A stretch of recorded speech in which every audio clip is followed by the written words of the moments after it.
Continuous music starting now. Today's R&B and classic soul. 107.5 WBLS.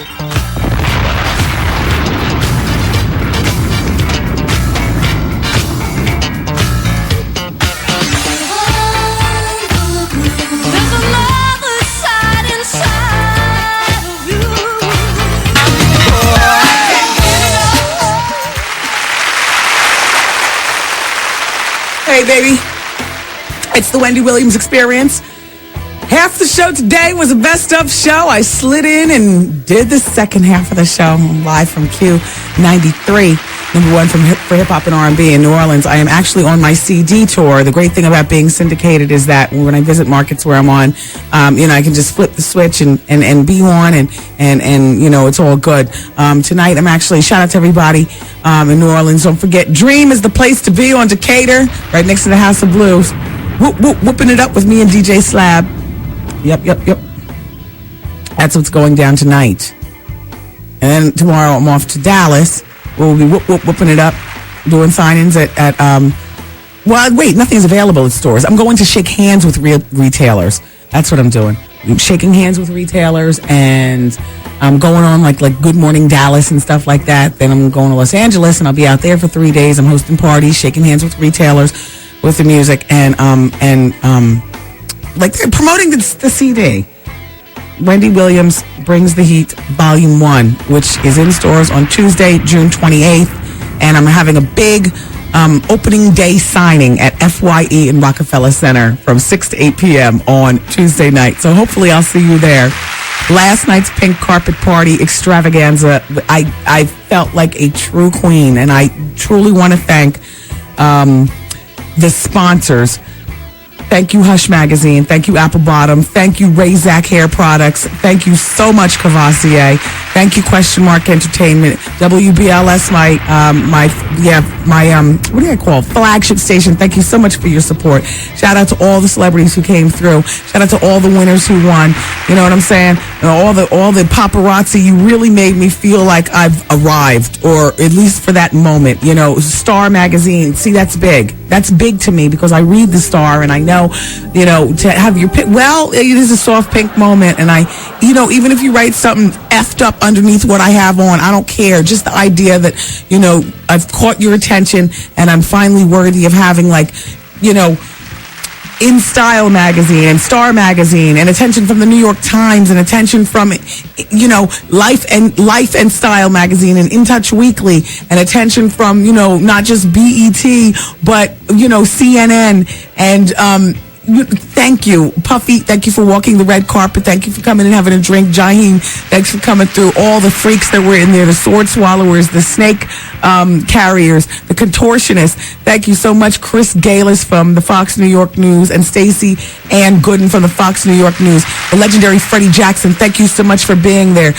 Dan Quayle, what a surprise to see you in there, bro. And I thought I saw you snapping your neck. Let me find out. Dan Quayle. Thank you so much, B. Smith, and your fabulous husband, Dan. Thank you very much to the fabulous actress, Lynn Whitfield. May Lisa Morgan, the Locks, Jada, Chic Luch, Q-Tip, you were fabulous on the music. Mad Links. Ron Artest, I saw you only because you're so tall. Thank you so much. We never made our way to Embrace. We'll do that another time. Thank you to one of my plastic surgeons, Dr. Michael Jones. Thank you very much to Kathleen Schrigg, UPN 9 News Team in New York. Thank you so much. There were so many celebrities. Thank you, the legendary Reverend Al Sharpton. Thank you so much. You took time off the front line of racism and injustice to come to my party, and I appreciate that. Thank you very much. I rolled up to the party in Austin Martin. Is that how you say that, or do you say Aston Martin? I don't know. Whatever. I rolled up in a fancy schmancy car, and as soon as I opened up the door, I just felt like, wow, there she is. And I've worked the red carpet so many times that I know what it's like when, the star of the show rolls up, the paparazzi and the bulbs are going crazy. And I felt like a princess, and I got caught up in my moment, and I was posing and smiling and cheesing, and I dropped my wrap and gave them twirl and, served them body and served them face and served them hair. And I had my hands just going. I was in a zone, and I hadn't even had a first drink, but I was just like drunk off flash bulbs. Thank you for a fleeting moment there. I felt like a star. And on Tuesday, the album is released, so thank you. All right, look, let me wind up the show with a few last-minute tidbits of the gossip. Come on now. But then I got to go find the best jambalaya. What is it, jambalaya? I'm going to get some I'm going to eat like it's 1999 when this show is over. I've been dreaming of everything Cajun, and that I'm really here to get it like I like it. Oh, by the way, the Hermes store said they didn't let Oprah in because they were having a public relations event inside. Don't try to backpedal now. Exactly. If you're having a PR event, wherever Oprah shows up, she gets let in. Whatever, Hermes. Whatever. Where? Back there. By the way, VH1 is running one of the Wendy Williams is on fire. This is not a brand new one. We still don't have one together yet. But if you go to VH1.com, they're running it to celebrate the album release, which it would have been sweet if we had a new one, but we don't. They're running it to celebrate the album release, and they're also running it to zhuzh up the anticipation, which is already there as far as I'm concerned, for Surreal Life Season 4, which debuts on July 10th with Janice Dickinson. So the rerun that they're doing is actually the one that features Janice Dickinson, and possibly the worst hair I could have ever had during, to go on TV. What was I thinking? That was before I hired Steve Lindsay. Ugh. I cringe when I look at my hair in that, but, it is what it is. I'm not a supermodel, and I'm a work in progress and a mess. A shout out to, you know what? Okay, so James Earl Jones has pneumonia, and the tickets have plummeted for his Broadway play on Golden Pond, and so I wish him a speedy recovery. And it looks like, they're saying that the play might have to shut down on Golden Pond. Because without James Earl Jones, it's just, And then Martha Stewart is refusing to reveal her catchphrase that she's going to be using for her Apprentice-type show. You're fired. Take this spatula and shove it. Or something. I don't know. Dear Wendy, you probably already heard about this one, but okay. I heard that allegedly Solange Knowles isn't really married, and that she did a brandy, supposedly. Her husband, Daniel Smith, was paid to marry her. But it's not really, because he got her pregnant. Also, he has been hitting on mad girls at his college and has been saying that his wedding is fake and that he's not with Solange. I wouldn't doubt it. The problem is, where does Matthew Knowles get off being so moral? I'm not saying a word, but if you could see me, I'm twisting my mouth to the side. Where does he get off? No daughter of mine is going to have a child out of what? Matthew, not you. Stranger things have happened. Damn, what am I going to eat afterwards? Damn. What, I get some crawfish, some popcorn, scrimps. Whoo. All right, you all. It's most definitely best of tomorrow. You all, I love you for being here. I love you for being part of my crazy mixed up experience. Thank you so much. Hollywood, thank you for engineering. And I talk to you all, it is what it is. How you doing? You can put that where. I love you. Bye. Peace party, people. See you later. I'm saying bye-bye. Good night. Program complete. It's the bonus hour of the Wendy Williams Experience. 107.5 WBLS, New York. By the way, we got the approval. We're going to get the office with the big pristine view. All those windows, yep. Our boss Dion, he said we got it. And we're going to have the interior decorator come in, Stephanie Cohen, excuse me. Stephanie's going to zhuzh the whole place out, Martha Stewart style, with my twist. It's still going to be nice. The feather boas for picture frames, very pink. But it's twice as big, and we already have a pretty big office. But it's twice as big. Stephanie's going to get luxurious couches and all that. Yep, and we're going to get a big TV, and I'm going to get it to hang from the ceiling. Yeah. Have you looked in that room? Yeah, I have. That's all I go. Oh my god. That's nice. They're gone for the day? Yeah, but somebody from Air America said they're nominated too. They are? Yeah. Who's nominated over there? Some guy just told me we're nominated. Oh, that's Randy's show. Don't change the channel. I know what you're about to do. I told you, Randy talks liberal politics. If you cared about politics, then WLIB would still be on the air doing politics. Remember they did that? Folk don't want to hear that. Folk watch the news, and we read the newspaper, and we get our politics elsewhere. Sometimes I get the faxes. Why don't you talk politics? If you cared, you would have, LIB wouldn't have had to go totally Caribbean. Remember? After the politics, then they played all the Caribbean music. And then after that, now it's Air America. Randy's nominated. Oh, you got the list? Come on in. I heard you when I was going to the bathroom. Yeah, this is Randy's producer. What's your name again? Tim. Tim comes to Wendy Williams Comedy Experience, too. I do. Yeah. And everybody looks at me to make sure the white jokes are okay, and I laugh and everybody else laughs. So. Okay, so now here's who's nominated. Thanks, Tim. This one. Al Franken from Air America. Randy Rhodes. She comes on the same time as May over there. Looking up number one with Johnny Stone. What radio station is WAWZ? Are they inventing new stations all around us? We don't know. Another place to work? What kind of music do they play? I'm just playing everybody on the 40th floor. I'm happy here.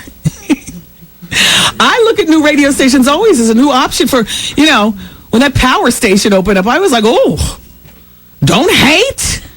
Understand. There's a new place for us to all possibly work. And then there's something on WLTW. Okay, that's Light FM. Oh, Valerie Smaldone. Okay. Oh, they're nominating a particular show of hers, Up Close and Personal with Rod Stewart. Okay, so they're basing that on one interview. And then PLJ, Tom Pettingill. He's got Saturday Nights at the 80s. Why are they nominated for running part of the race, but I'm nominated for running a whole damn race? Because if I don't win, I'm feeling like I give it my all every day, not just when Rod damn Stewart is in the studio. Well, I'm not going to be upset. And as a matter of fact, you know what? This is the first time I'm in this category, so it's okay if I don't win. I just realized what the category is. I'm so used to being, nominated, best afternoon personality. Guess what this nomination category is? You know what? I don't even care if I don't win. Best syndicated show originating from New York. Syndicated, I forget. Yeah. You know what? It's just good to be in the company. I'm no longer just a radio personality. That's nice. They ask you how you want to be named. I'm on Nightline tomorrow night, 11:35 on ABC. I'm talking about, the nonsense in hip hop and whatnot. And so they go, before we start taping, state your name into the camera and how you want to be referred. And I'm thinking to myself, Wendy Williams, you know who I am? I didn't say, but I'm like, you guys called me about doing the interview, and you know what I do. Afternoons here at WBL. Hold on. Nationally syndicated radio person. Put that under my name. So silly. Yeah, tomorrow night on Nightline. I'm working on a project with Matt Lauer, too. Do you have time to sleep? Barely. You see my eyes are dim. I get my sleep in. There's somebody on the radio in New York named Wendy Wild. You gotta be kidding me. Where have I been? Wow. She's nominated for Best Evening Show at a radio station called WBLI. What is that? What is going on outside?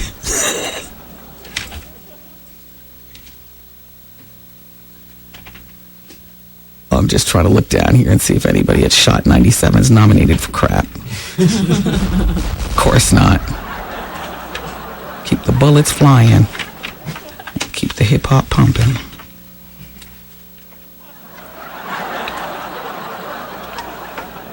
Oh, my writer is nominated, Karen Hunter.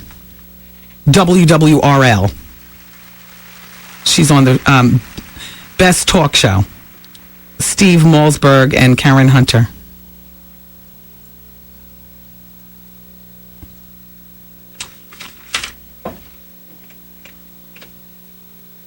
You want to know what? Nobody at Shot 97 and nobody at that power station either. Well, hell. Those are liner jocks. Yeah, I understand that they're liner jocks, but you know, sometimes it gets misconstrued that they're good personalities or something. Between the liners. No, you got good personalities. Jones, Star, good people. What's up, Jonesy? How's the baby? Coochie coo. Let's move on. Hello? Hello, Wendy? Hi. Hi, Wendy. Welcome. I have a question. Where is Jaheim? Where's I haven't heard from Jaheim. I haven't heard from him. I haven't seen him. He hasn't come out with anything in so long. Jaheim's got a heat-seeking missile aimed directly at your ears. And if you will just give him a moment, it's going to drop. Really? When?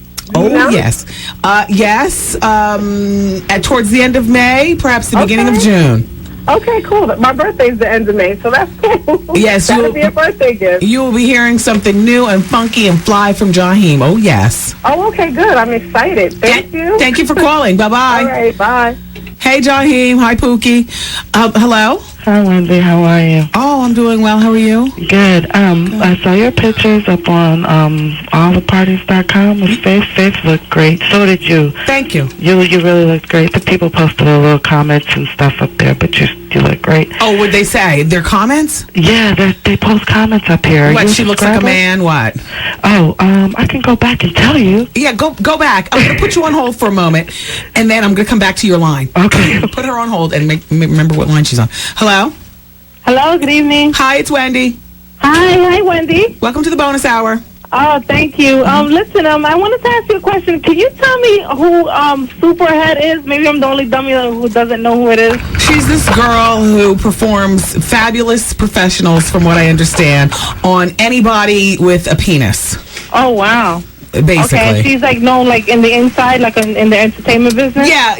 Okay. That's just a chuckle that I just made, but actually she's gotten around in the industry with virtually everyone and everything? Apparently everyone but 112, according to them.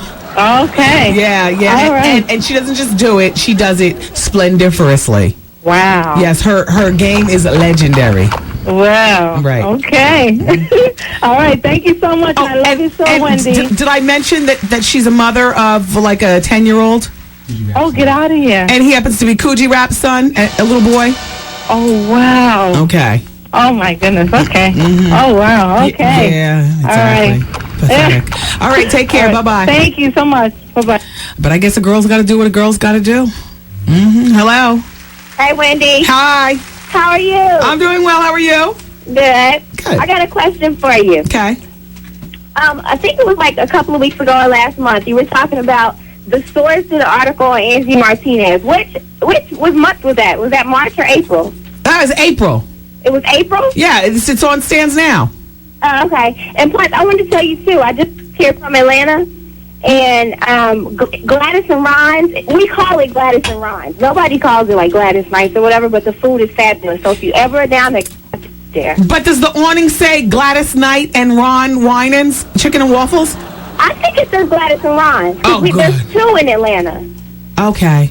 Wow, they're going to start a chain. I'm glad to hear the food is fabulous. Oh, it is fabulous. Wow. Well, okay. Good. Thank you for the report. Thanks, Wendy. Love you. Love you too. Bye-bye. Bye. Hello.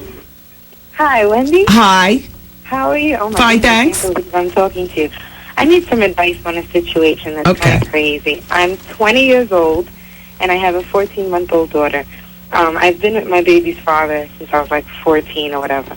I'm in that place in my life. I guess I'm an old soul that I'm just done with it. And he's really not trying to hear that.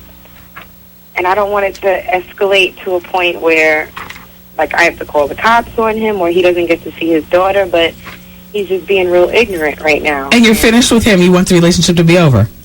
Yes. I'm done. How long were you with him before having the daughter? Oh, since I was like 14. He was my first everything. Okay. How old are you now? 20. So have you told him that you want it over, or are you just talking to me about this? Oh, no, yeah. I've been telling him, and, I mean, this is like the second week where he's been calling me constantly. I mean, I'm trying to be at work. He's calling my job because I'm not answering my cell phone and just yelling at me, nitpicking at stupid little things. Do you all live together? No. We used to, but no. Okay, that's good. Geez, I don't know what you do about somebody like that. I mean, why is he calling? He keeps calling me because he says he is not going to be without me. Uh-oh.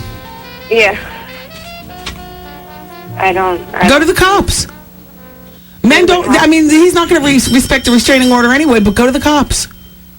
You think it might have... I don't want to, like... And it's disgusting that you have to bring this up to your job. Is this your career, or is this just a job? Can you get another job? Yeah, I can get another job. I'm in school right now. I'm trying to get my bachelor's degree. Good for you. So how much longer do you think you'll be at this job? Are you applying now? Yeah, I've been looking for jobs because I'm doing social work. I'm trying to get into the field. Yeah.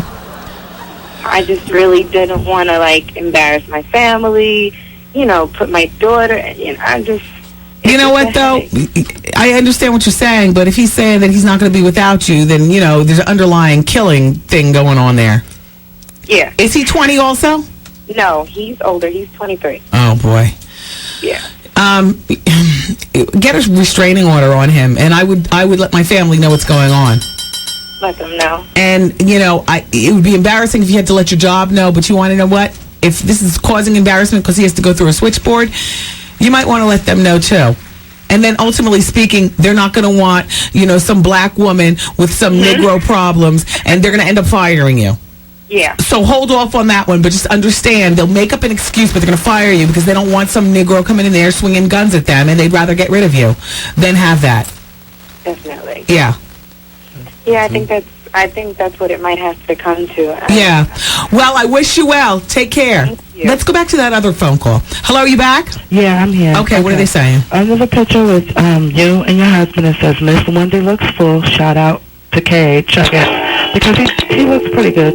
What is wrong with the phone? Wait, hold on a second. Shift the phones. Put her on hold and disconnect the other line. Hello? Yeah. Okay, it says Miss Wendy looks what? It says Miss Wendy looks full. Shout out KH, which I'm assuming is Kevin Hunter, your husband. Yeah. Do you have those teeth in that you were talking about? No. Oh, okay. I just wanted to ask you that. And then the picture with you by yourself. There's, do you want me to read? Did you say full as in F-U-L-L? Huh? Full, like, you know, on the brown juice. Oh, okay, that's good. And shout out to Kevin Hunter. Okay, that's good. Yeah. I was full. Thank you, Faith. You guys make a beautiful, you guys took a really good picture. Thank you. Anyway, and then the comments with you by yourself, do you want the people's names and everything? No, just give me the comments. Okay. Getting there. After all that surgery she has nowhere else to go. This is Wendy at her finest. And then the second comment, I don't think she looks bad, if that's what you're trying to say, compared to how she used to look. She's getting there. And then it says, somebody else is saying you're whack for saying that, and then somebody else is saying she is the queen of radio, so if she can dish it, she can take it. Of course. And somebody's like, whoa. So. But I didn't hear any bad comments in there. No, they said I am a work in progress. I mean, hopefully we all are. Wendy, you look great. I don't think you should do anything else. I mean, I think you got everything together. Yeah, no, it's just keeping it together, which is, believe it or not, the hardest job of all. It's the hardest job of all to keep it together. Yeah. Well, you look great. I just wanted to tell you that, and I wanted to know if you had on those teeth. That's why I was calling you. Yeah, no, you know what? You know, I got my real teeth Zoom brightened. Yes. And so they weren't dull to begin with. My doctor kept telling me not to, but I got that done. But I want to thank you for calling. No problem. Have a good one. All right, you too. Why did you press the laughter when she said she was a social worker? When I met you, you were a social worker who wanted to do something more exciting. You were driving a pink car that you bought from the owner of a Dunkin' Donuts. Okay? So, shout out to all the social workers. Let it be known that art comes from social worker roots. Artie loves the kids. He'd come and hustle on the morning show, and then he'd have his file with his caseload. He'd drive his little pink car around Philly. How you doing? Beep, beep. How you doing? Beep, beep. Ding dong. Miss Artie here. Let me speak to Junior. He's got some work to be done on his social. I mean, you know. Shout out to Ed Lover. Ed, I didn't see you're nominated for Best Afternoon Show.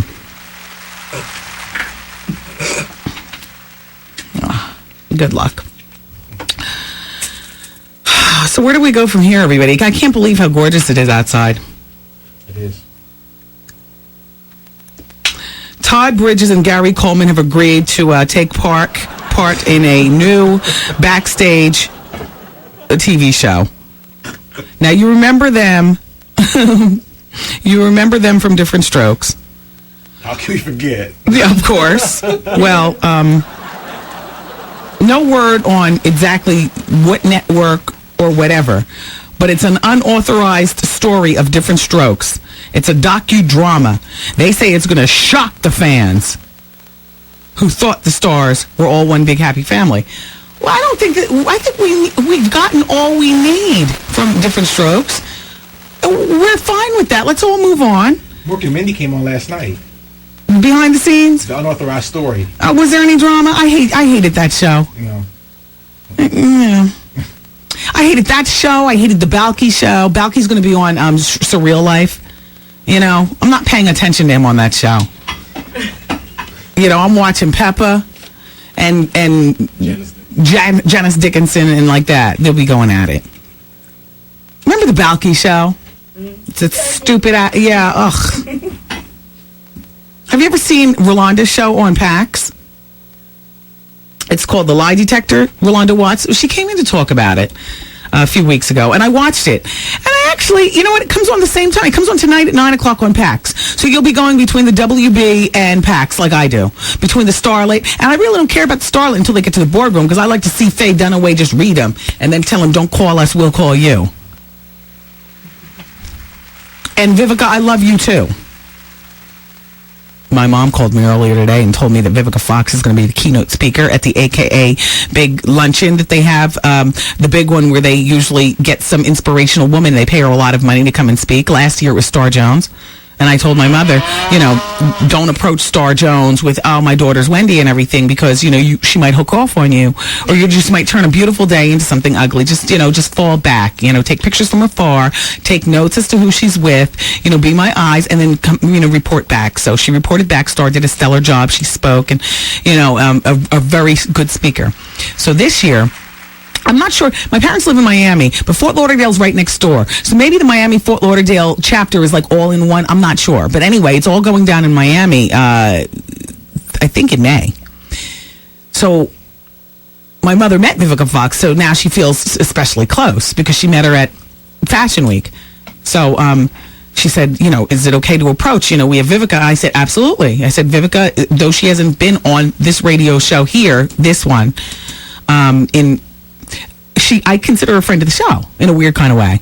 So I said, yeah, do approach her, you know, but take notes before you approach her. Let her be Vivica in her natural setting. Take notes on what she speaks about and so on and so forth.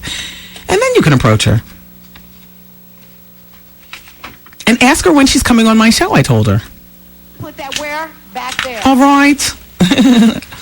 So back to Rolanda's show, okay. So the actor Colin Farrell has this black woman named Desiree Bradford, who's a dominatrix, who says that she's being stalked by Colin Farrell.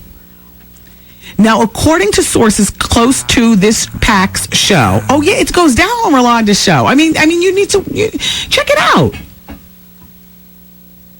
So according to sources close to the show, Desiree claims that, and here's her quote, Colin has been calling, the quote from the show, Colin has been calling her all hours of the night, begging her to go on dates with him and harassing her. She even took Colin Farrell to court. Now, you're thinking a multi-million-dollar Hollywood actor. Why? But, you know, A, she's black, and B, she's a dominatrix. And when you combine those two things, you know, you got some... you got something that all that money and whatnot. I mean, because he can get a dominatrix, you know, but she might be white. Maybe, you know, he's the type who would never, like, openly date black, but he would have sex with black. And then the combination of the taboo sex and the, you know. Like Hugh Grant. Like Hugh Grant, right. You know, he doesn't openly date black, but he'll get a professional from black. Like many people listening. Like many black people listening who might not openly date white, but would love a white dominatrix. Shout out to the entire rainbow spectrum of people who listen to this show. I am not a racist. I'm just simply speaking. I know that didn't even come off racist, but I, you know, just think, you know, I always say one word too many. And so just before I even say it, I'm just letting you know ahead of time. Apparently, you've been calling her all hours of the night and whatnot. So then she gets on the show, right? And they have a lie detector. So they ask her the questions with the professional lie detector. Ro is in the other room. Well, the show wouldn't say whether she passed or failed, but apparently she failed. Because here's Rolanda's quote. She called me a Hollywood hoe. I've worked in this business a long time, and while I've been called many things before, being called a Hollywood whore was certainly a first.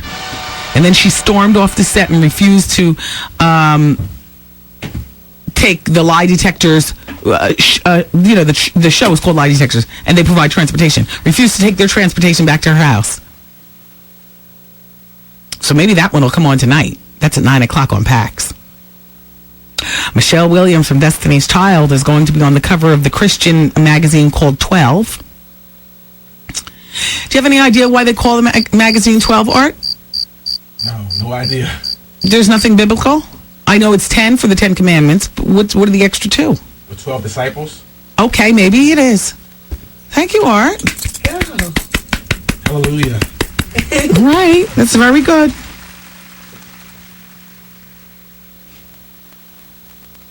And so, you know, she's, you know, praising God throughout the interview, but I just wanted you to know that she's on the cover.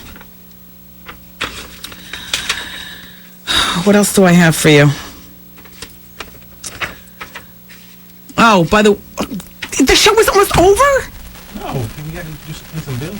Yeah, I just want to shout out to Faith one more time and let you all know that, she, you know, her signing today at J&R Music World was over 26 minutes ago. But she'll be signing copies of her new CD, The First Lady, at the Music Factory in Brooklyn tomorrow from 4 to 6 p.m. And then she's going to be at the Music Factory, in Brooklyn tomorrow from 4 to 6 p.m. Happy birthday to Tina Nackman in the promotions department. Shout out to Barbary. Hey, do you think we can get the Hummer over there? That beautiful purpley pink Wendy Williams WBLS Hummer over there at the Faith signing. That'll be like I'm supporting her. I'm there in spirit. Yeah. The address of that Music Factory, if you'd like to meet Faith, purchase a copy of her CD and have her sign it. Remember, it's from 4 to 6, and that's at 400 Fulton Street in Brooklyn. Fabulous. Faith, love her. Jenny Garth, thank you. That's who the old nanny reminded me of. Our old nanny reminded me of Jenny Garth from 90210. I mean, you live and you learn, though. That was when I first had the baby. I just wasn't even thinking in terms of, you know, all I'm thinking about is, you know, the safety and well-being of the child. And you know, that she didn't come with a lot of baggage, you know, with a husband to fight with, and then, you know, and all like that, or kids of her own, at least starting out, you know. I was a busy working mom, working my morning show, and then I shortly after, you know, stopped working at Power 99. I got my job at BLS. I'm up and down the road. All I need to know is that, you know, our son is safe. So the fact that she would come to work, you know, once every 9 days with a skirt too short and too much blue eyeshadow, you know, and then she would let me know that, you know, she's on her way over to the bar. She would, you know, she crossed the line of like employer-employee, I guess, by becoming too comfortable. You know, it's this whole jazzy job being on the radio. You know, people listen to the radio and then they fall for the rope-a-dope, and I go home to my own house and I can't even be a boss. You know, I'm still, hey now, No, not hey damn now. What is up with the eyeshadow? Only I couldn't blow up spots like that because I knew that I needed, reliable, and I only need it for a moment because we're about to move back to New York and I need you for another few months. So she stayed with us for about 8 months, during the transition period. And then we got rid of her. And now we have the wonderful CeeLo, and she's been with us all along. Baby's 4. All along. CeeLo, I trust her with my everything. She's good people. Yeah, she's fabulous people. Shout out to CeeLo. Anyway. All right, everybody. Look, we're going to go into a little break. And when we come back around, I'll be here. Shout out to Queens. I'm going to fill you in on what happened with Shaw Money because there's more to that story from the G Unit. All right. Do something. 107.5 WBLS rocked the Hudson with our first cruise of the summer. That ship was completely sold out. BLS Casino Party Cruise 1. It was off the hook. Yeah, WBLS. When are you guys having this again? Special thanks to our listeners and our sponsor, Foxwoods Resort Casino, the New York Department of Health, the Crowd Pleaser, DJ Mitch, and the live sounds of Extra Rich in Class. And the 107 Days of Summer continues with BLS Cruise 2. If you miss our first cruise, you don't want to miss our next party cruise. Saturday, July 16th. Details soon. Number 1 for summer fun. 107.5 WBLS.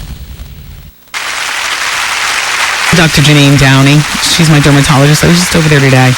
She's treating my bunionectomy. It looked really good. She treats them with a laser. But I got to tell you something. I got my jeans rolled at the cuff today, exposing ankle and stuff.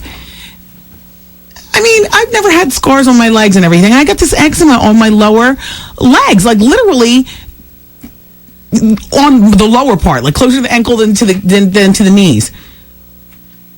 And I just feel like, every time people are looking down, they're looking and saying, ew. But it's going away. It's going away. I put the ointment on it and stuff like that. What's the difference between eczema and a regular rash? A doctor's diagnosis. Dr. Janine, she's brilliant. What she says goes. She went to Tufts, TUFTS in Medford, Massachusetts.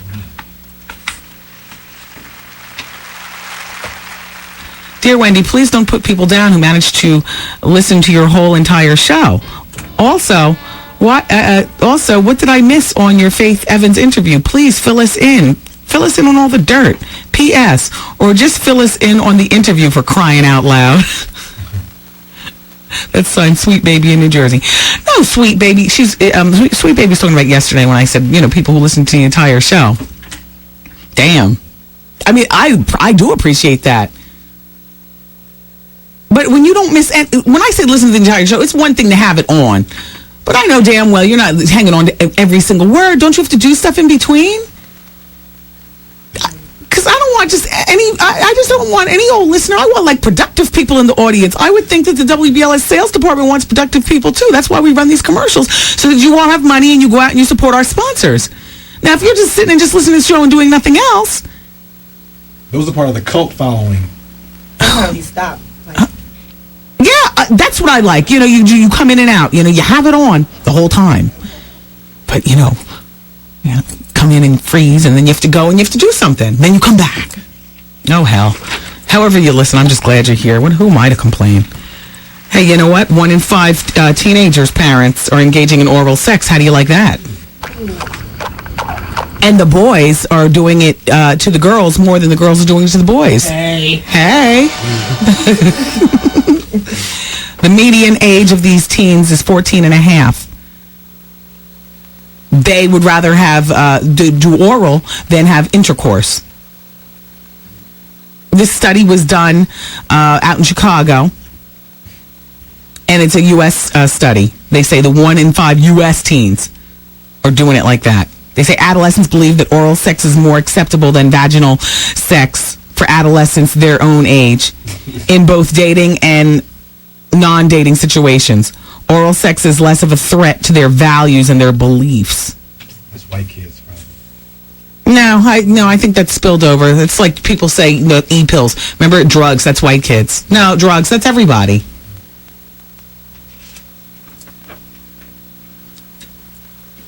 Where I was talking about the nanny before is that Victoria Spice fired her nanny. So there's more to the story because I just started telling it before, class was dismissed in the national show. So the nanny was still friends with the jump off. Now, David Beckham, Victoria Posh Spice over in England's husband, this is the same woman. She's the one who claimed that she had an affair with him. He denies the allegations. We've all put that behind us. The Beckhams have gone on, and they just had a beautiful baby boy named Cruz. So now there's 3 kids. Brooklyn is 6, Romeo is 2, and then Cruz is 6 weeks old. And Victoria caught the nanny talking with the jump-off at a Club 195. So the nanny's clubbing, and Victoria apparently goes to the same spot. See how awkward. You walk in, hey, CeeLo! Woo!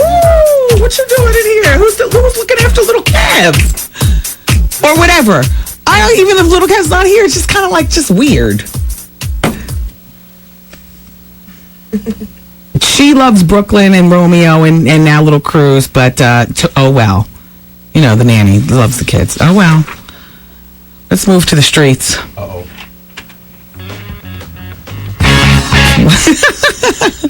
Well, apparently, I was telling the story earlier, but I know the Gangsta Hour is a whole nother animal. Excuse me, the bonus hour is a whole nother hour, a whole nother animal. So this guy shot money from the G Unit, right? So he was robbed on Easter Sunday at the barbershop. And he's from Queens. A lot of guys, when they get out there, they can't really frequent their old neighborhoods. And it's not necessarily the wisest thing to do. People are envious. Weather's getting warm. People are getting hungry. Everybody wants to, floss and flash. And so here comes Shaw, Easter Sunday, probably looking G-Unit splendiferous with a spinner around his neck, probably, and, all kind of flashy talk and stuff. Well, I told you all last week when I reported the story that he was robbed outside of the barbershop. Except that's not the way it was. He was locked inside the barbershop and robbed at gunpoint. So this is a setup. Then the man, taunted him that, even though he's from Queens, he's not able to come back home to his borough. Pie. Shaw Money managed to get outside and escape with the bullets, flying behind him, shooting his car after they robbed him. And then in other Queens news, Mobb Deep was dropped from Jive Records. Jive is disappointed that their America's Nightmare CD did not sell well. It didn't go gold.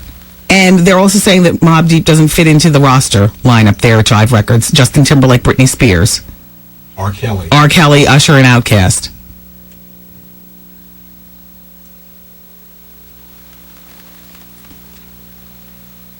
By the way, for the latest entertainment, let me read this the way it is because I see Tavis Smiley's name. I don't want to get it messed up. He's a friend of the show. For the latest in entertainment, tune in to Tavis Smiley. Tonight, Tavis talks to X-Files star David Duchovny about his upcoming movie, The House of D. Oh, The House of D, honey. No, just sounds like a gay movie. Tavis Smiley airs weeknights at midnight only on Channel 13. That's one of America's most eligible bachelors. He's never on the list, but he is. He's nice to his mother. He buys her the St. John's knits. She loves them. He buys. He's in the real estate game. Knows how to snap his neck to hip-hop. Don't let all that stiff shirt mess fool you. Tavis knows how to get down. He's a real... He's eligible. Come on, let's get to this. Why'd you play that? Is that another wrong button? No, it was a club button for the club. You say he likes to get down in the club. No, not that kind of club. Don't you play that music for Tavis Smiley. I see what you're implying.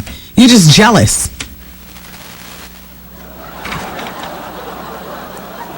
That's for the gay clubs. That's not for a club. Defending him for? You're jealous. He's eligible. Yeah. You're a mess. I'm taking. You are? Yes. Do tell. Yeah. You have a girlfriend? Mm-hmm. Do you really? Or are you lying? I'm not serious. A real girlfriend? Yeah. That you say I love you to? I say I love you, but we're chilling. Is she the only one you sleep with? Or it the only one you sleep? I don't know what to say. I haven't even slept with her yet. It's brand new. But I plan on to. You plan on two? I plan on. How long have you been seeing her? Since the middle of January. Since the middle of January. Wow. What does she do for a living? Do you mind me asking? We'll talk about it behind the scenes. All right. She's not a dancer or nothing like that. Obviously not, because you would have slept with her by now. Well, listen to this. Much more interesting than your story. Wendy, I really need some advice. Hold on to your seatbelts, everybody. I'm a 26-year-old newlywed man, and I've known my wife since college.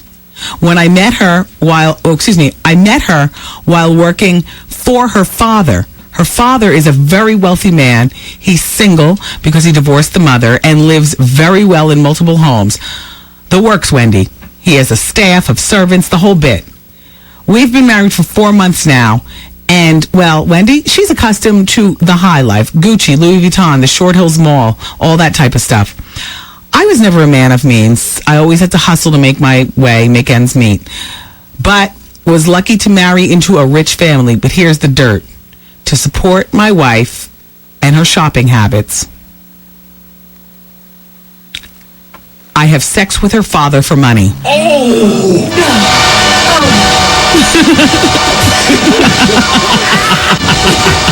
Everybody's coming in the studio now like, what? That's what I'm saying. That's all I'm saying. Exactly. It's so funny. People at the radio station listen to the show and then they... Wait, hold on, everybody. Stay where you are. Come back. Wendy, he pays me $5,000 every time we have sex.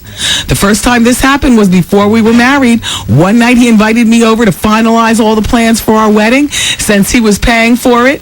So I thought nothing of it, Wendy. I get there and then everything starts out normal. Later in the evening, he then asked me to join him for a swim.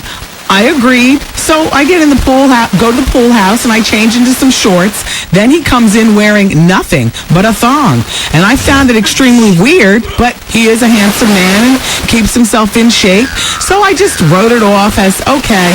That's what he likes to do. After some small talk, he asks me if I love his daughter. Have sex with him before he will give his final consent for me to marry her. Of course, I was in shock. I didn't reply. He then asked me again, but more aggressively. Still, No.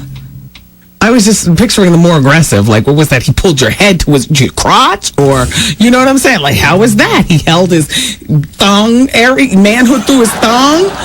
You know, in a b-boy stance? Like I said, have sex, how'd that work?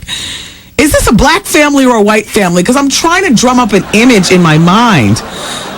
All right, shut up. Let me continue. I'm getting the wrap-up sign. Vaughn's breathing down my... Shut up, Wendy. Read. Okay.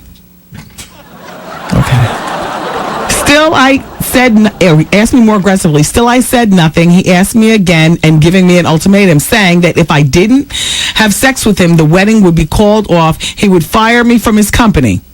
With all that in mind, Wendy, I gave in. We had sex right there in the pool. I couldn't believe I let myself do it. Anyway, jump forward to present. Wendy, this is still going on.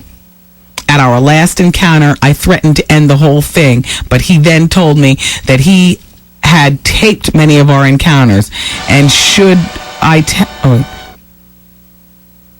and now his question to me is, should I tell my wife or go on living a double life? Please help me. If you want more information, I'll fax you again. Signed, confused man in New Jersey. Yes, and the first thing I want to know, are you black or white? Is this a black situation or a white situation? Just because, when you all tell me your stories, I like to have a picture in my mind of what I will be thinking about as I drive home. Because I think about you all as I go home. Like, wow. Second of all, how much is your salary there at the father's company? This is an interesting question. Because I can't simply tell him, stop it now. I mean, it's easy to say stop it now when we're talking about ordinary Joe and, Daddy, cleans the floors at PS 51 and I'm serving him up. And, it's easy to say stop it now and all of it. Oh, gosh. Unfortunately, we have to stop it now. Well, let me just say this. He did not tape you. Because if he taped you, that would implicate him. Okay? So I don't know why you're falling for that. But even with no tape, should he tell his wife or live this double life? Take the bullet. Literally. God, I can't. I gotta go home and I gotta think about this, please. All right, look, Vaughn Harper's up next with The Quiet Storm. By the way, about that Dame Dash show, as opposed to saying you're fired, do you know what he does? He's going to yank the gold Rockefeller chain off the necks of the losers. Does that sound like the most ridiculous? He's a little reality show on, apprentice type show on BET. We'll talk about that tomorrow. And I got to ponder this $5,000. And Vaughn's next with The Quiet Storm. I love you all for listening. I'd stay longer, but I'm being pushed out. Bye. The Wendy Williams broadcast day has completed. Aw, man! And WBLS Music. It's the original Rude Boy Dabba Baby reminding you to join me each and every Saturday from 7 p.m. to 10 inside the ballroom. And then come Sunday, it's the #1 Caribbean show in the world, Caribbean Fever, with this brand new time, 4 p.m. to 7 p.m. right here at 107.5 WBLS. Brought to you by Sierra Mist, one shockingly refreshing lemon lime.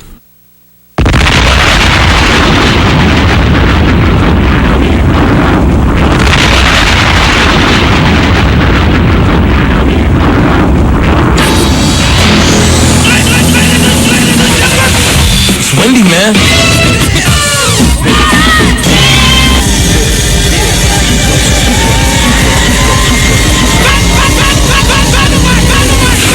The Wendy Williams Experience.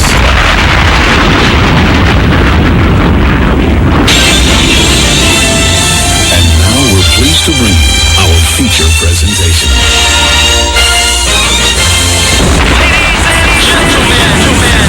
What your ears are about to witness, the greatest queen of all time.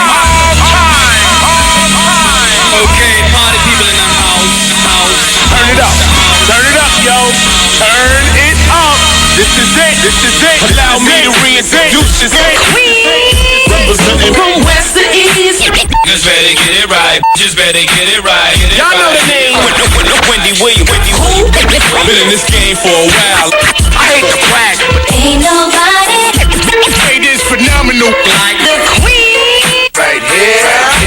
Who the brother says so much drama. From yo block to yo block, heard of the #1 female. Been doing this for years. Every barbershop, beauty salon. Who the brother says so much fire. Again and again. Wendy Williams. Bringing your name up. A lot of you haters scared to death. She at it again. Wendy Williams. She in it to win. Wendy Williams. She back and she staying. Wendy Williams. The ain't playing. I like to present you the winner of the Gangsters of the Year award. Once again. Introducing the queen. Yes, everybody, and welcome to the Wendy Williams Experience, or should I say, the best of the Wendy Williams Experience. No, I'm not here today, but Trev Hollywood, king of all production, has prepared fabulous stuff for you. So sit back, relax, and enjoy. It's the best of the Wendy Williams Experience.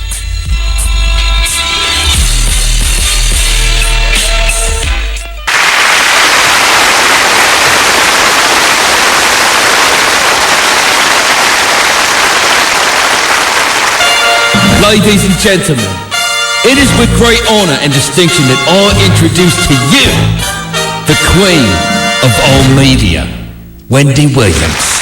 JL King is here. JL, I can't acknowledge you right away. I have to acknowledge, no, you can have a seat, but I just have to put you on hold the way you did to us, but sit down, we'll talk.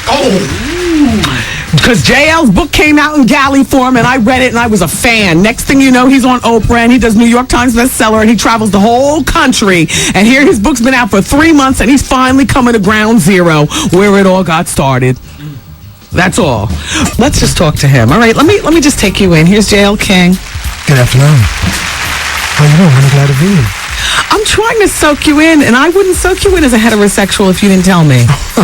Is it because you've become more comfortable, so Yes. the masking hasn't had to go? Definitely. You know, Okay. all the hardness that I always had to portray first, almost sell first. Yes. Now I'm comfortable with who I am in my skin, and because the discussion of my sexuality is now a subject of conversations around the world at every water hole and congratulations. And so I'm comfortable with who I am now. So. You have a slight lisp. Yes. And everything. Did you have that before? Yeah, I've been on tour for a while, so I'm like tired. And, you know, from one extreme to the other. Yeah. Must feel good, though, to be able to be honest with the world about your sexuality. Yes, for me first. It's good to be honest with my own self. Look at myself in the mirror and say, okay, this is who you are. You're cool with this. For those of you not familiar with JL's book, his name is JL King, and his book is called, all I ever call it, JL, is Down Low. I'm sorry. On the Down Low by JL King. It was released approximately 3 months ago. Yes. It hit New York Times bestseller right away. Yes. 12 weeks. This is a man who exposed his own life in telling the story about brothers on the down low. JL at one point was caught up in being married with, 2 or 3 kids? A wife and 2 kids. Yeah. A wife and 2 kids, and he was gay all along. But you Bisexual. Bisexual. Yeah. Okay. Bisexual. I mean, I'm having sex with both men and women. Right, but you're having sex with women because you kind of had to? Because you had to have sex with women? I love having sex with women. Okay. DL men prefer women over men. Right. They're bisexual, but they prefer women over men. Now what are you? Bisexual. Get out of here! Still, yes. JL, you still having sex with women? Yes, I do. I have a girlfriend. You should have brought her in here. That's a whole other show. Another book, too. Yes, absolutely. So now, when did you get with her? Oh, we've been messing around off and on for probably about a year. Okay. Yeah. I'm sorry. For about a year? First, she came into my life as a support system. Uh-huh. You know, sharing with me some issues she had with a previous relationship that she was in. She was involved with another DL man who hurt her. And she still loved him very much. And she needed to really understand why he did that to her. And our counseling and talking back and forth, an attraction developed. And so we began to date and have a really healthy relationship. All right, so the brothers on the down low.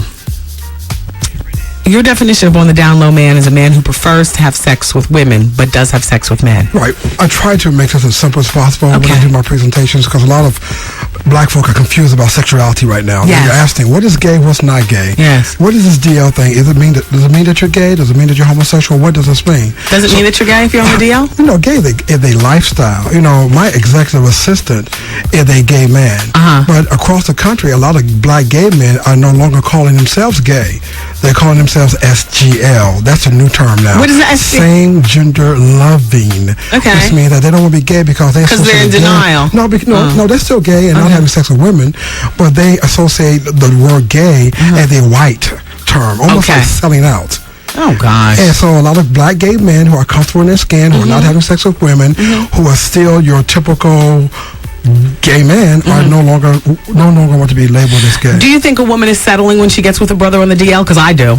I think your girlfriend is settling. I think they do too. But a lot of women feel that all DL men are not monsters. They're still good providers and they're still good fathers and husbands. They're just trying to struggle with their sexual identity. Whenever I'm on tour, in the book tour, you won't believe how many sisters want to throw their panties at me all the time. Just happened in Houston a couple days ago. Sister came up to me afterwards and said, if I could just have one night with you, I know that I can change you. Oh, please. That happens all the time. Well, then please, pass the flattery. What do you say really about women like that? If one night with you and change you. Come on, desperate broad. Do you know what? Oh, a lot of it has to do with that whole pressure thing of a woman has to have a man, and so many sisters are still stuck in that place where if I don't have a man, I'm not complete, and they get pressure from the church, their families, their girlfriends. Like, girl, I know this sister, I know this brother who's single. He's fine. He's got a good job. He got all the right things going on for himself. Let me hook you two up. If you pick up any magazine on the shelf today, all the cover stories speak of 10 top cities to find a good black man. How to take care of your man. How to please your man in the bed. Here's July's Ebony magazine. Why sisters are now the #1 victim of HIV. But they don't look at that. They only look at being by yourself and being lonely. Okay, well, let's talk about why sisters are now the #1 victims of HIV. Because when I looked inside this Ebony magazine even further, I found that according to Ebony, it's saying that the leading cause of HIV infection among black men is sexual contact with other men. The leading cause of HIV among black women is heterosexual contact. So what happens when a lot of brothers who are living this double life are out having sex, a lot of times they don't even think about what they're doing. They just go with the desire. Right. And the desire is almost like an addiction. And they find themselves in bookstores, bathhouses, parks, cruising the internet trying to find a peace. Yes. They meet a brother at the church. He looks good. He has a wife. He says the right thing. Because in their mind, they still think that HIV, the white gay male disease. Right. So they don't even ask the right questions. Right. I meet this brother. We go to a bathroom. Pretty soon, we both get our freak on. Was that you when you were married? I used to do those type of things too, yeah. If you think something's not right in your home or in your bed, you need to get nosy and follow up. That's how I got caught. See, that's what I try to tell the girls. Now, we're going to talk about the best ways to help our girls get nosy. I got a plan that will work. Okay, because I always have a plan. So between me and you, we're going to hook them up today. In the meantime, what are some signs to look for in terms of if your man might be gay? No, there's no signs. There's no signs that you can see. Yeah. It's almost like a spirit. Okay. If one of these brothers in this room was on a download, by now, by me just coming in, sitting down, talking with you, we would know it. Oh, we already do. And you've been looking at me. But I already know who it is, so I don't even have to look over at him. You know what I'm saying? So it's the same way all over the place. Women are constantly looking at their man's eyes and trying to see if they can pick up something. Right. They will never pick up something. I've done it with my girl right there. And she's looking right in my eyes, right in my mouth, and I'm making that connection, and she didn't even feel it or see it. So I tell sisters all the time, don't try to look for a sign. Right. Try to... Because your man arches his eyebrows doesn't make him gay. Doesn't mean that he wants to have sex with me. I was in Harlem a couple months ago. Sister stood up after I got through with the presentation. She said, my man loves for me to suck his, She said he wants to do it all the time. Does that mean he's on the down low? No. Another sister said to me, well, my man jacks off all the time. He wants me to watch him jack off all the time. Does that mean he's on the down low? No. So my man loves anal sex all the time. Does that make him on the down low? It doesn't. My man, it shaves his pubic hair totally off. Does that make him on the down low? He hangs out too much with his boys all the time. Right. No. Right. So I tell sisters all the time that we need to get past all those type of minor issues. Okay. And start looking at the behavior. The behavior of what he does when he's with you. What's up, everybody? This is your boy, Young Jada Kiss, and you're listening to the best of Wendy Williams Experience. A mouth is a mouth and a booty is a booty. At the end of the day. And when you come in and you're drunk. Yeah, exactly. Shout out to the Hayes. Oh my gosh. Hayes knows Dro. Yeah, they're cousins. Put a wig on lipstick, and I'm not going to ask no questions. You put the pumps on, I'm not asking you no questions. Just bend over, touch your toes, and I'll show you where the wild goose goes. How you doing? I take it you're not going to Miss Gladys' house this weekend. No, I'm not going home. I'll be buried in the cut in the city. I'm sorry, Miss Gladys. Look, Miss Gladys, you're not making me feel guilty through the radio anymore. All I'm saying is that your son is a wealth of entertainment for millions of people. That's the fabulous Artie. My theme song, yeah. Yes, I am Artie. I'm looking for the light and curly. Yes. A butt is a butt and a thumb is a thumb. Yeah. And a toe is a toe and a finger is a finger. How you doing? How you doing? How you doing? How you doing? How you doing? That's my background. How you doing? Come on. How you doing? Everybody, come on. Hello. Hi, Wendy. How you doing? Hi, how are you? That's about. This is Lyndon. Hi, Lyndon. Okay. I love your show. I've been listening for years. Thanks, Lyndon. It's like a reality show. Right? I didn't call it a kiss up, though. I just called to make a point. Okay. As a car guy, you made a point about the spinner ribbons being corny, has-beens, and all that stuff like that. But wait, those women were not that popular for one reason. First of all. And number two, you always big up on the Louis Vuitton bag as being this great. What? I was saying you always make fun of the spinner rim. Okay. Has been corny, has been, and all that. But as a point, they weren't that popular to the public. I see what you're saying. Okay, well, number two, you always big up the Louis bag as being this great thing. Yes. But you big up, I'll be a Pucci, that'd be something else. Yes. But to be fair, yes. You know, certain words we use as in hip hop culture, it becomes certain people use it, we don't use it anymore because it becomes corny. Well, that's what Louis bag become. So.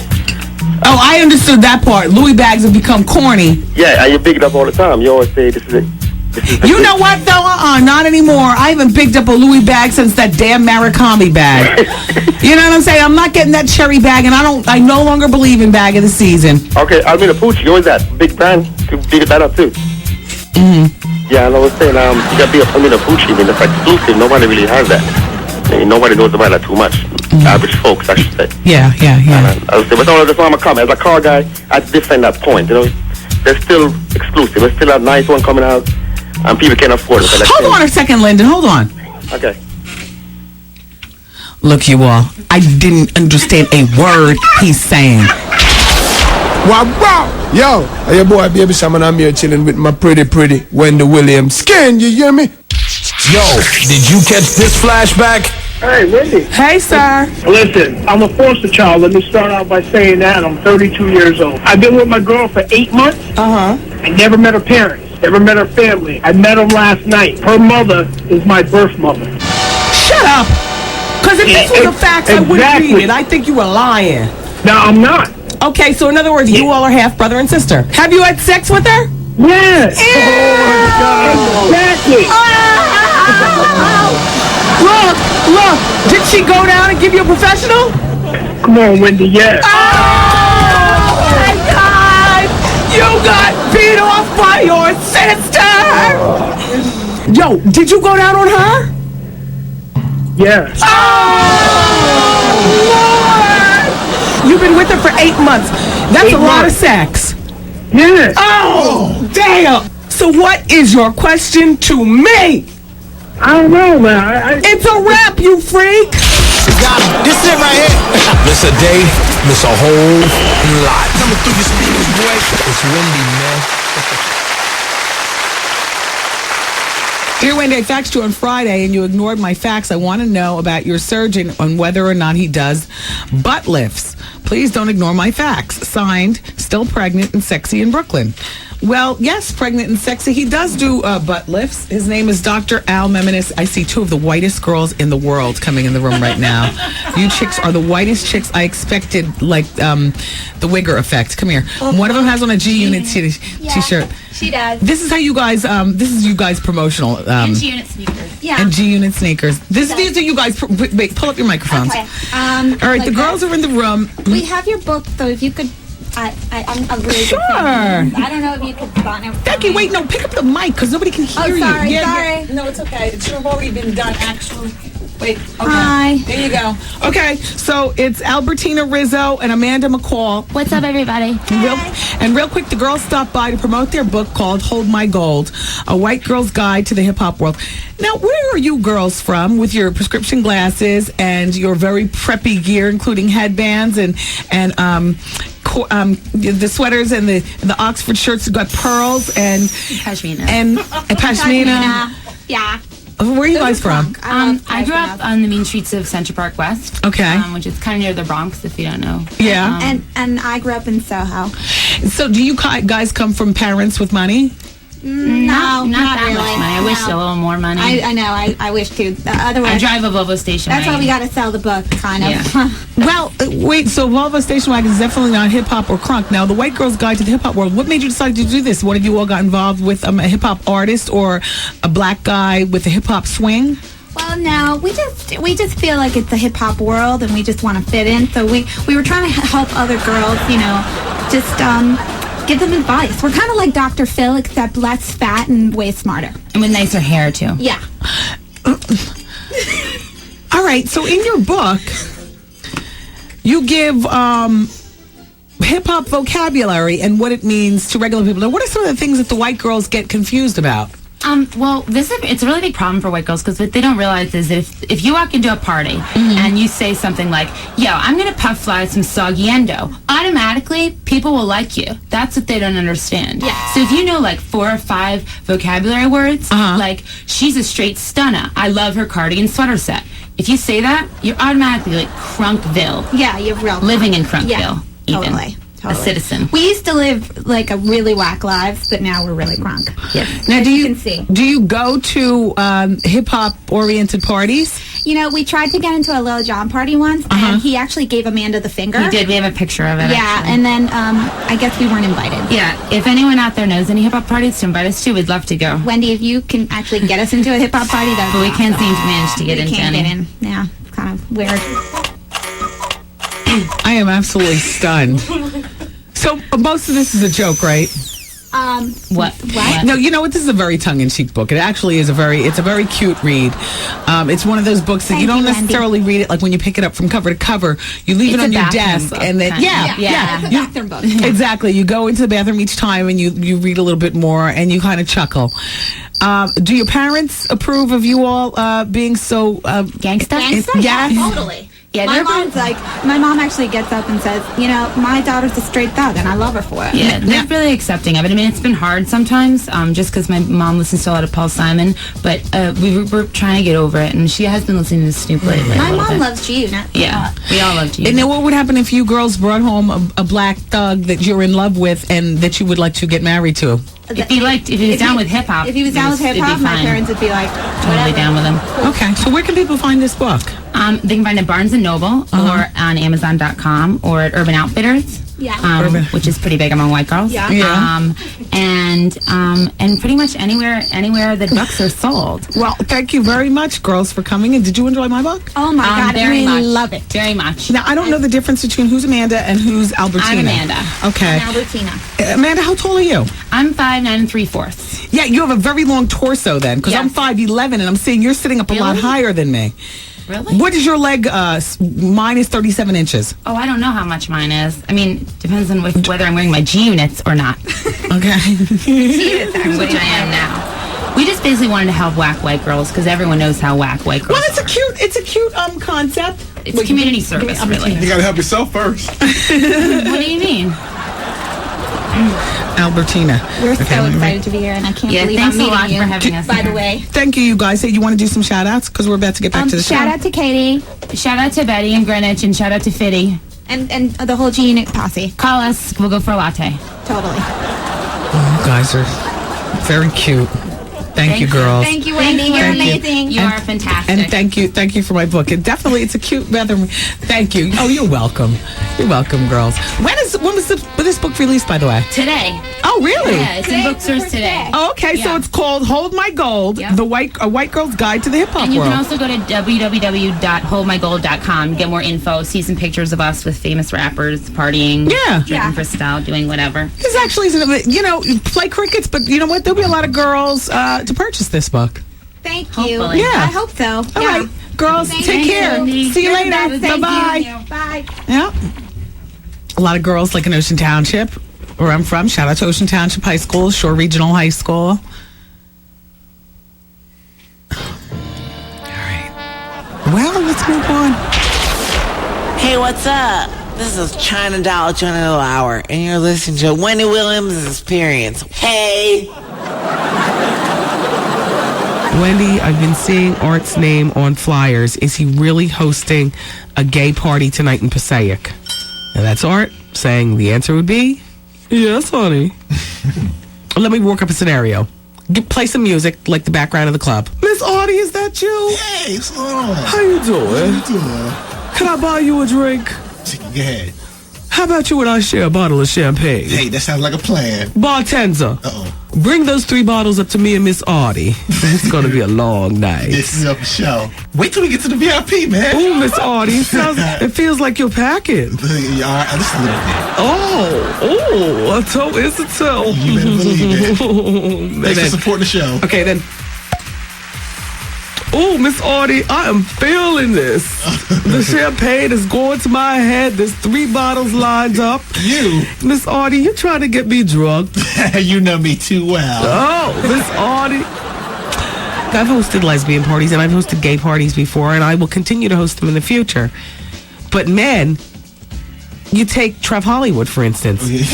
What? I'll have no part of it. He will want to pull out a gun and shoot you. He hates our how you doing talk. This is Heather Hunter, Double H, and you're listening to the best of the Wendy Williams experience. You got it. Yo, did you catch this flashback? Hold on. I gotta clear my nose.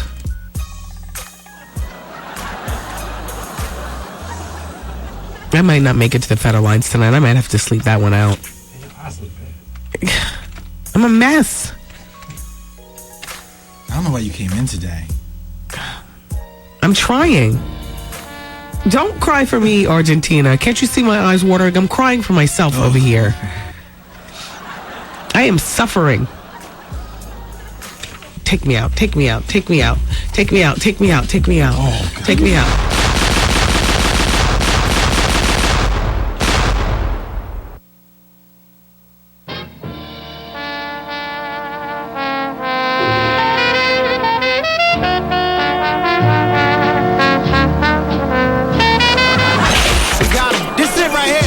Miss a day, miss a whole lot.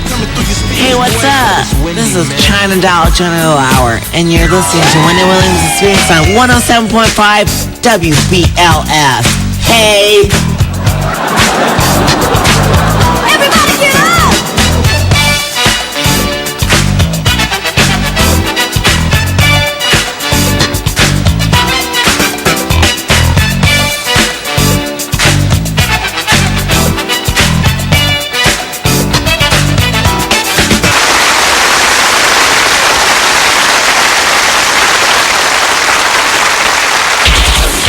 This is Reverend Al Sharpton, and you're listening to the best of the Wendy Williams Experience. Dear Wendy, I'm a conservative... listen to this, you all. I'm a conservative professional businesswoman. My boyfriend is also conservative. He's professional, and he's a businessman, and we're both 28 years old. Well, we've been together for 2.5 years, and we're currently living together. We have a very healthy relationship, and we get along well. I have never gotten drunk before. So, for my 28th birthday, which was 4 months ago, I decided to do it in the comfort of my own home. I decided that because I did not want to make a fool of myself out in front of everybody, I'll just drink at home. Well, Wendy, I just found out that I'm 4 months pregnant. I was a little disappointed since my boyfriend and I always use protection.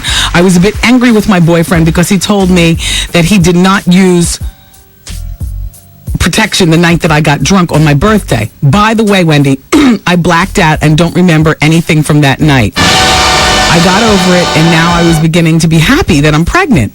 I began telling everybody. This is when my life took an ugly turn for the worse. When I told my neighbor about being pregnant, he looked at me as if he saw a ghost. Then he asked me how far along I was, and I told him 4 months, and he turned bright red. By the way, he's an average-looking white guy.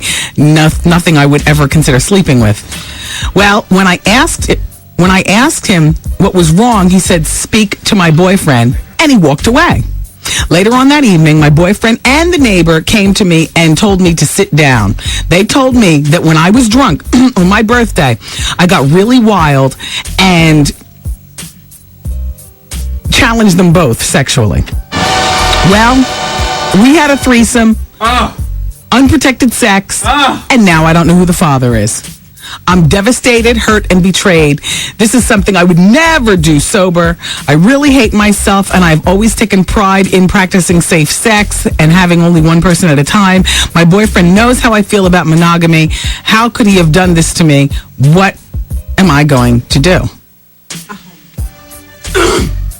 This is the worst. You know?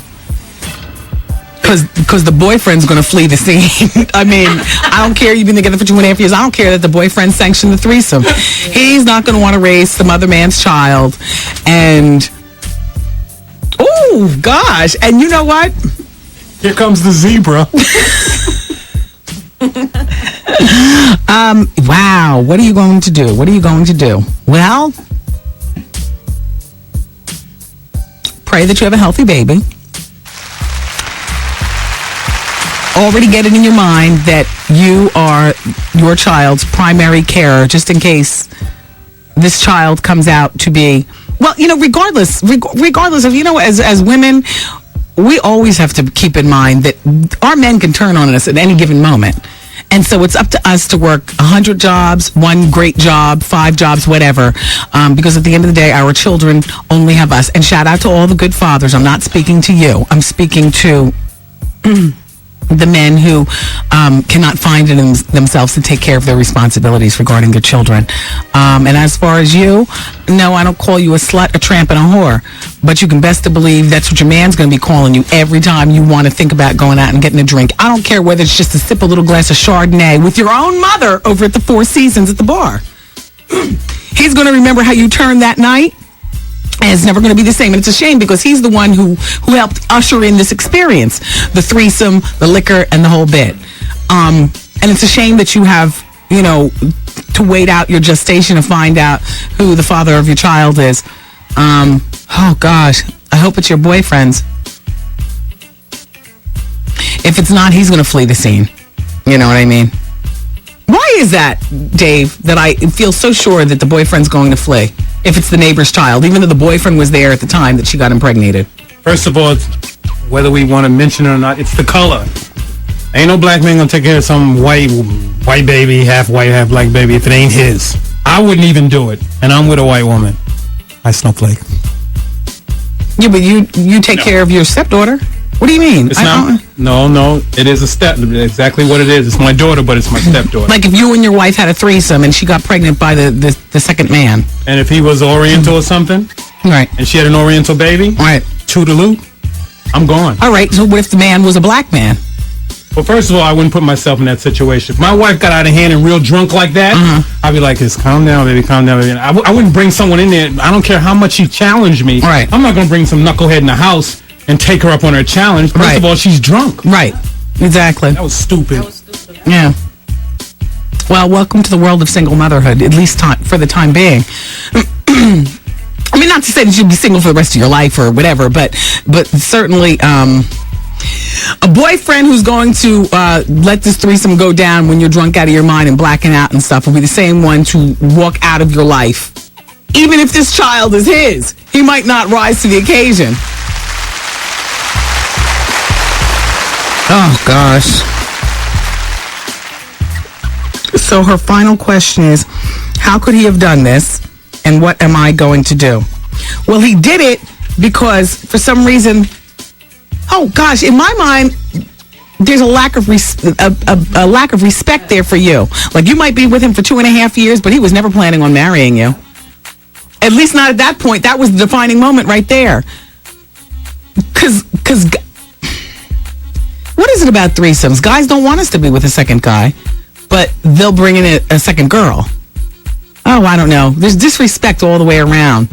And you quit drinking, right? This is Heather Hunter, Double H, and you're listening to the best of the Wendy Williams experience. You gotta taste it. Dear Wendy, I need your help. I was laying in bed under the covers with my man of 6 years watching television, while my 9-year-old daughter was lying across from us in another bed, a pull-out sofa in the bedroom, watching TV as well.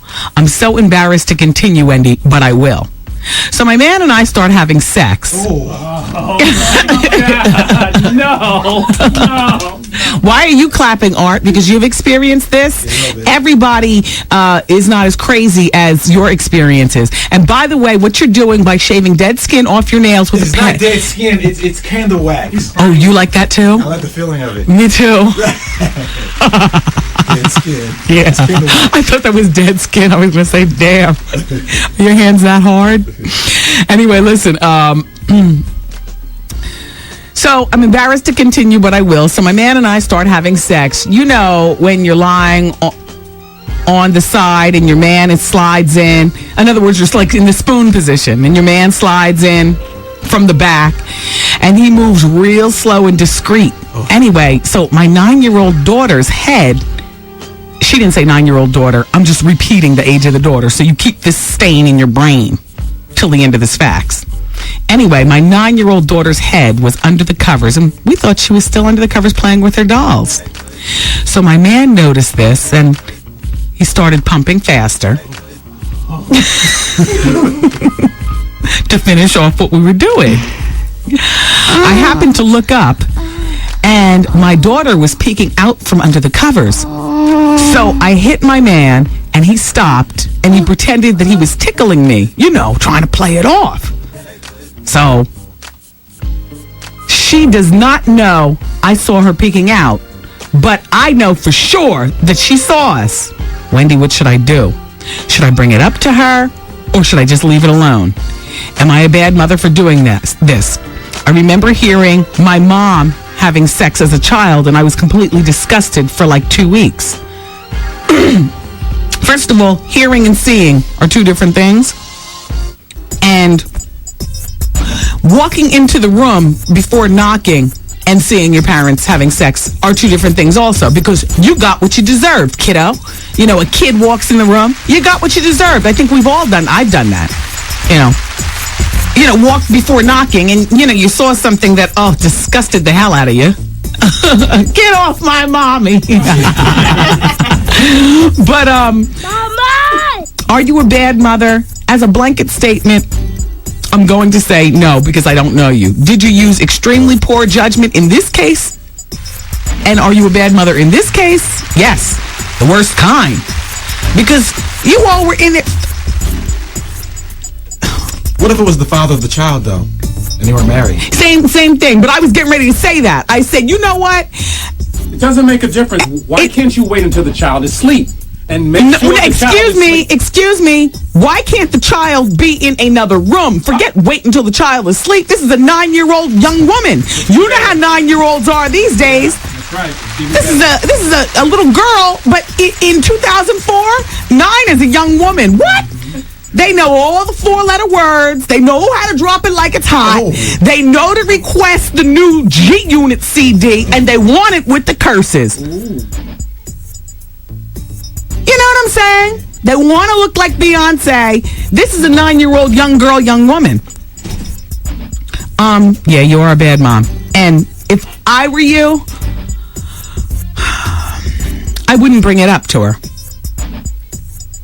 I know she saw, but I wouldn't bring it up.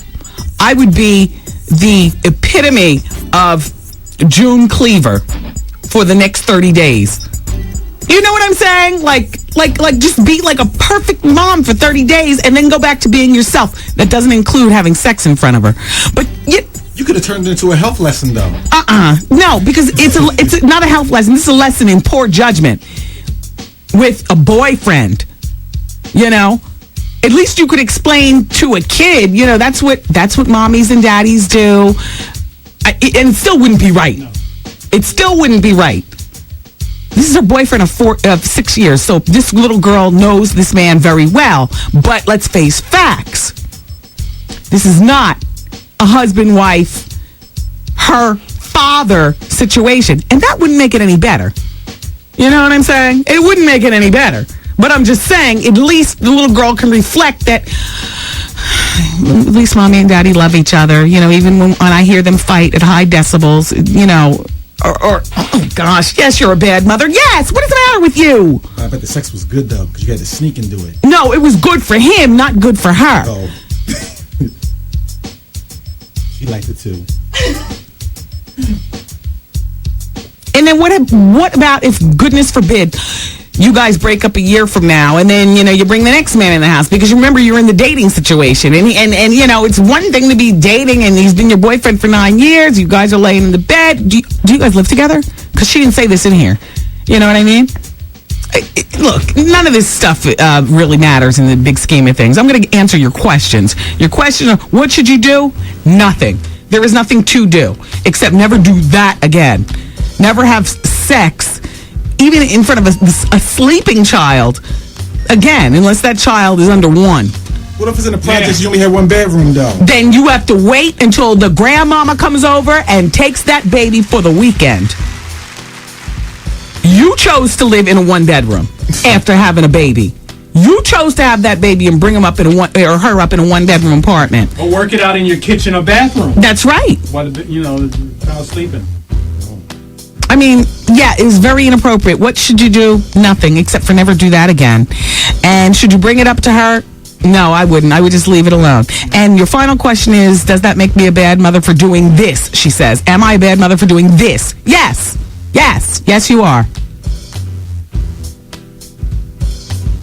Oh, gosh. She's not that bad, though, is she? No, just for doing this. I didn't say she's a bad mother overall. That's why I'm trying to compartmentalize my judgment. She's asking me, am I a bad mother for doing this? Yeah. Yeah, you are. It's like, it's irresponsible. You know, the kids, they walk in the room. You know, that's on them. That's your fault. You know, you walked in the room, it's 11 o'clock at night. You know any minute he or she or all of them are going to be coming in to sleep in your bed. Let's stop now. Or let's quickly finish off, and unlock the door, open it up, because, we're about to have a visitor. What's up? This is Takara from America's Next Top Model Season 3, and you're listening to the best of the Wendy Williams Experience.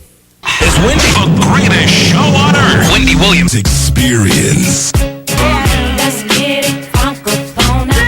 Hey, yo, check 1 2. Check 1 2. Flavor Flav just wants everybody to know that you are listening to the Wendy Williams Experience.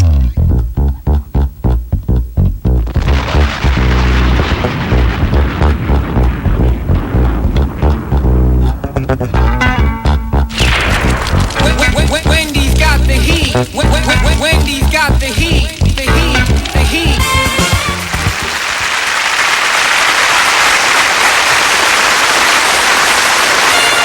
Ladies and gentlemen, it is with great honor and distinction that I introduce to you the queen of all media, Wendy Williams.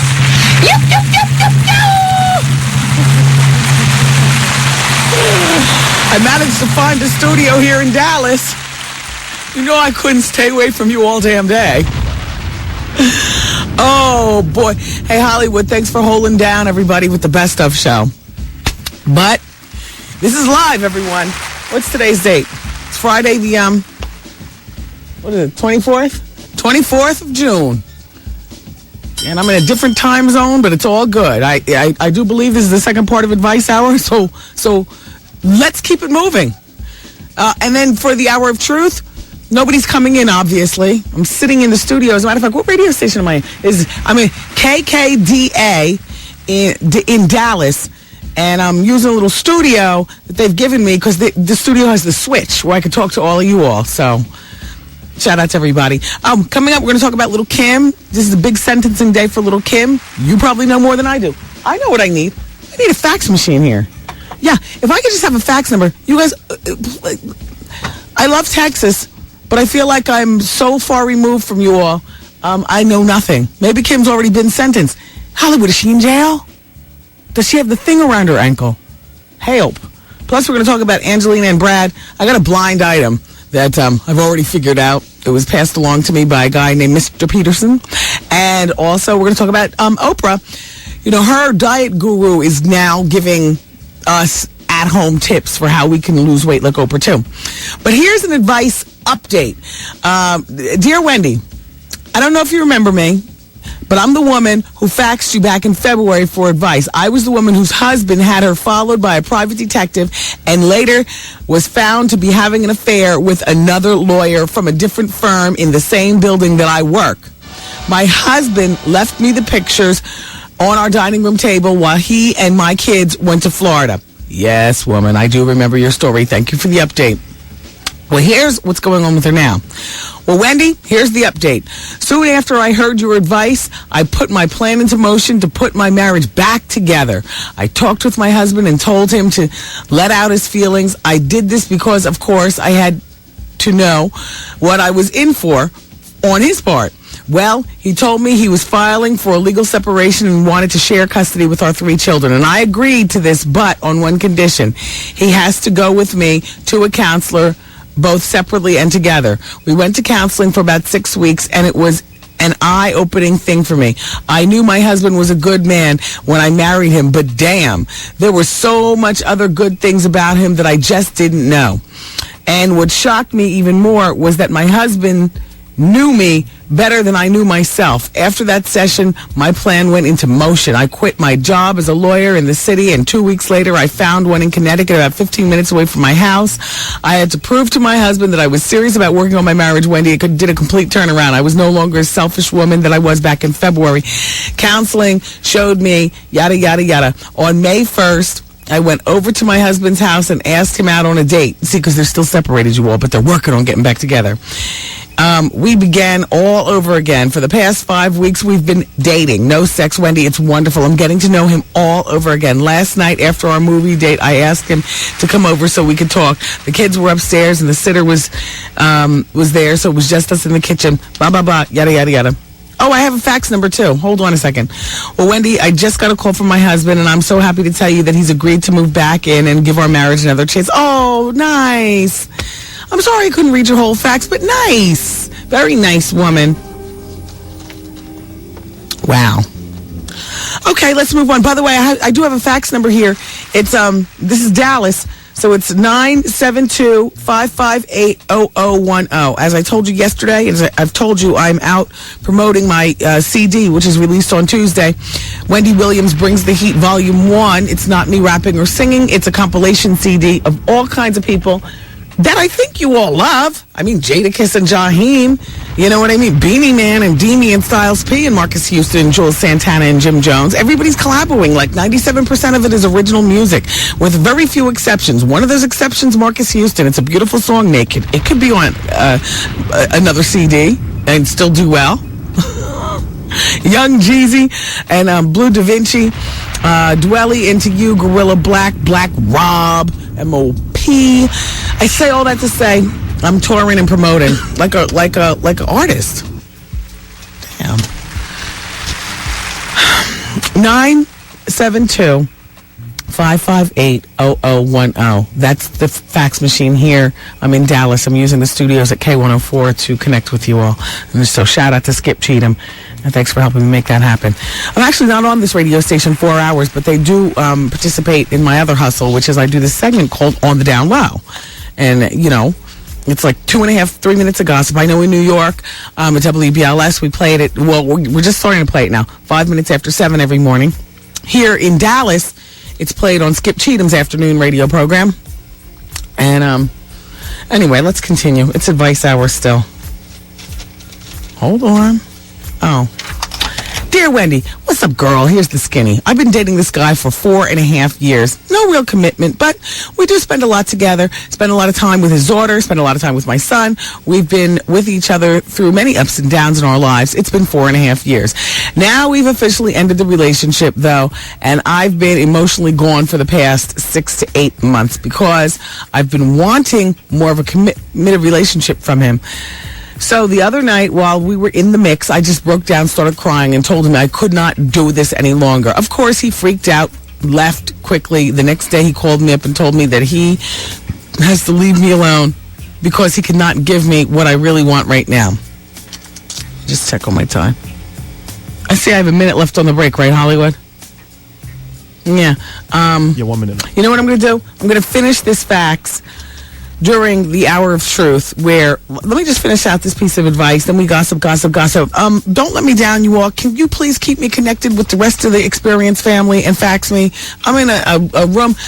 Might I add, this room is just as dusty as the flagship station, WBLS. You know how we complain sometimes. You know, I talk to you about my microphones and stuff. I do it all in love. I'm doing this in love, too. I appreciate that they're harboring me for the day, but yeah. They could use overall here, too. 972-558-0010. It's 972. Fax me, 558-0010. Just for today. Come on, everybody. Thank you.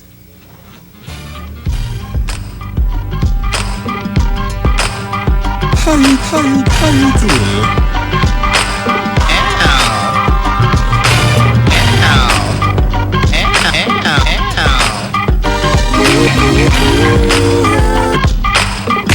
Wendy, man. My boyfriend and I have been dating for like about 4 months now, and first time we had sex, he could not get it up at all. Maybe it's drinking. Is he a drug user? Does he take any depressants or anything? No, nothing. Maybe it's... How you doing? The Wendy Williams Experience. Did you catch this flashback?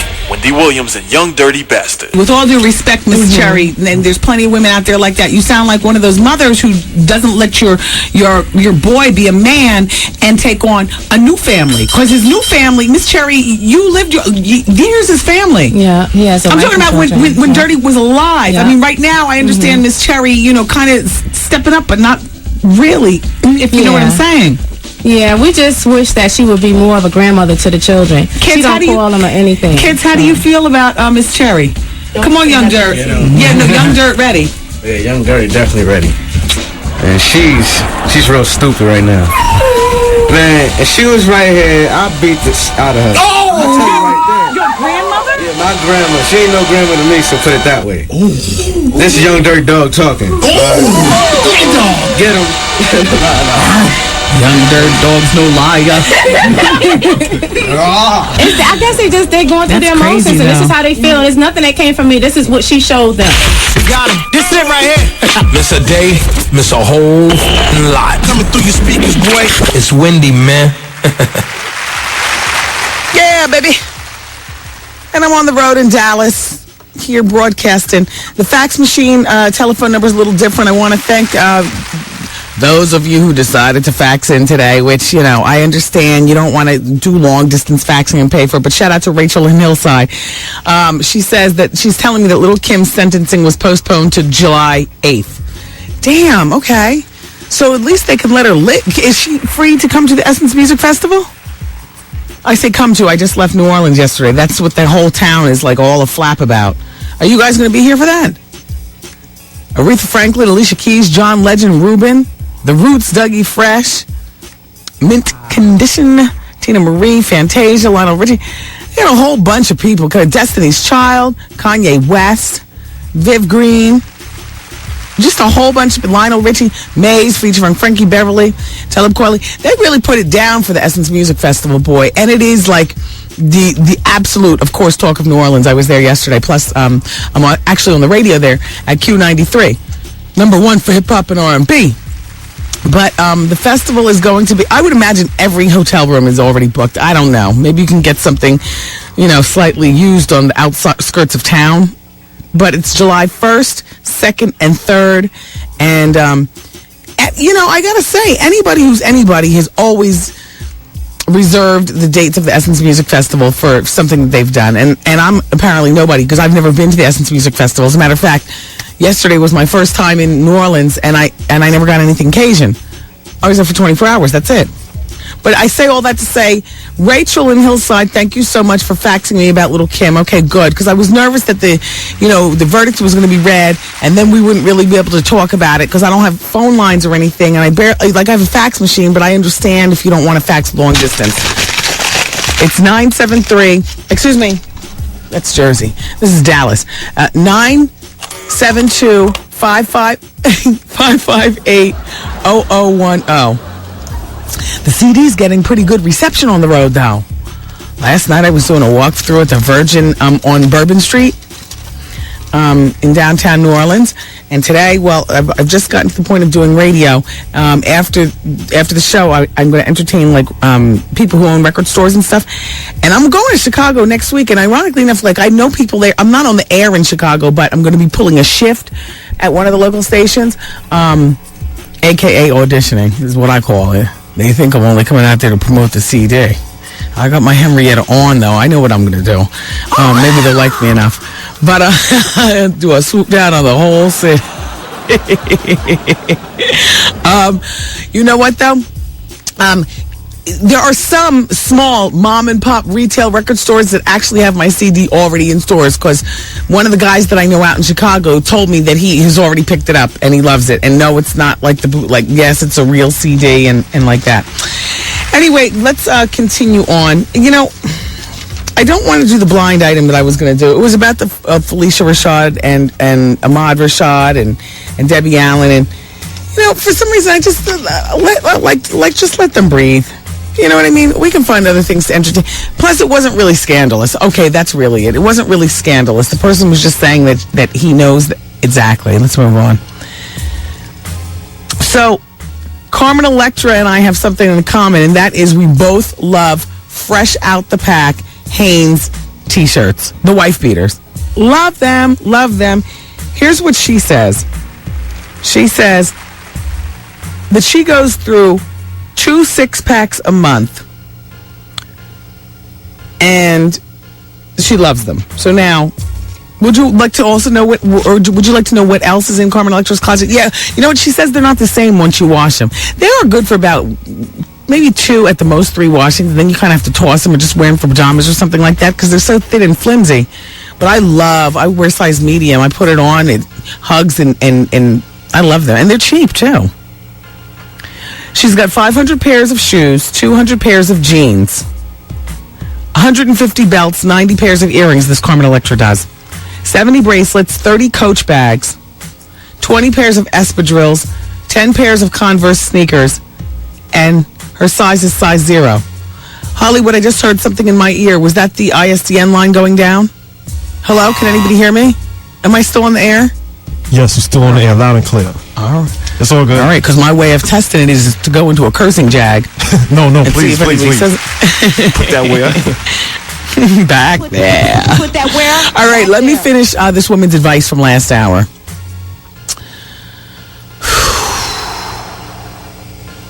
Now we've officially ended the relationship, and though I've been emotionally gone for 6 to 8 months because I've been wanting more of a commitment in the relationship. So the other night I broke down, I started crying, and I told him that I could no longer do this. Of course, he freaked out and left. The next day he called me up and he told me, look, he was leaving me alone because he cannot give me what I want right now.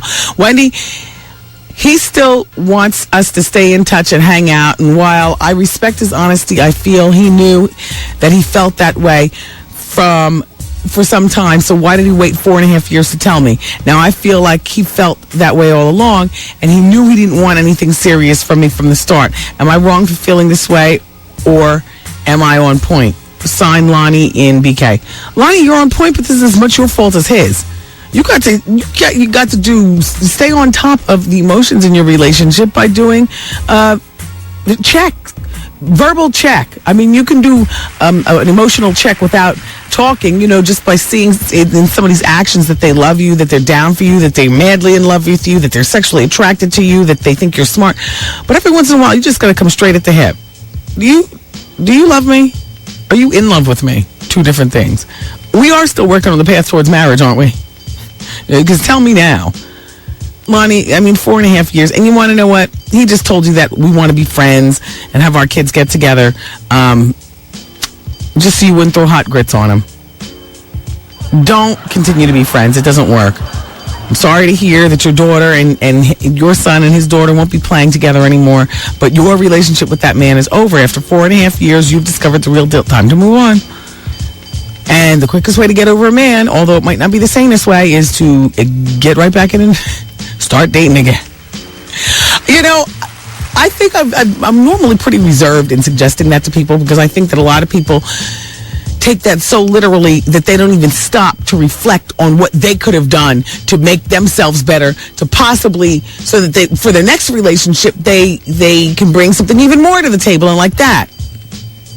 So let me just say that when a relationship ends, you all, there's a little bit of work that all of us have to do on ourselves, I guess. A little reflection, okay, what won't I bring to the table the next time? How could I have made this better? But in the process of doing all that, find you a damn date. Because and pretty yourself up and go out with extra lip gloss and have fun. I didn't say sex, but you know what I'm saying? Nothing makes you forget about a man than the next man being interested in your ass, and that's real. By the way, many of you have already seen Mr. and Mrs. Smith. No, not Jada and Will hosting the BET Awards. I can't wait for that either. But I'm talking about the movie with Angelina Jolie and Brad Pitt. The movie grossed $51 million over the weekend. And guess what? Us Magazine did a survey, and the question was, after seeing Mr. and Mrs. Smith, are you more fond of Brad Pitt and Angelina Jolie as a couple? 78% of people said yes. 22% said no. Oh. I just thought I'd pass that along to you all. And stop looking. So, to take the pressure off the whole baby-making aspect of the sex, they say that Jennifer Lopez and Mark Anthony want to adopt. Well, people have done that. You know, you adopt for the purpose of taking the pressure off. And then when you have your own biological child, you return that rugrat that you were just renting. I'm just playing. What kind of sound effects? Please give me laughter. I was only playing. Thank you. Don't let me hang out here. I have nobody in the studio.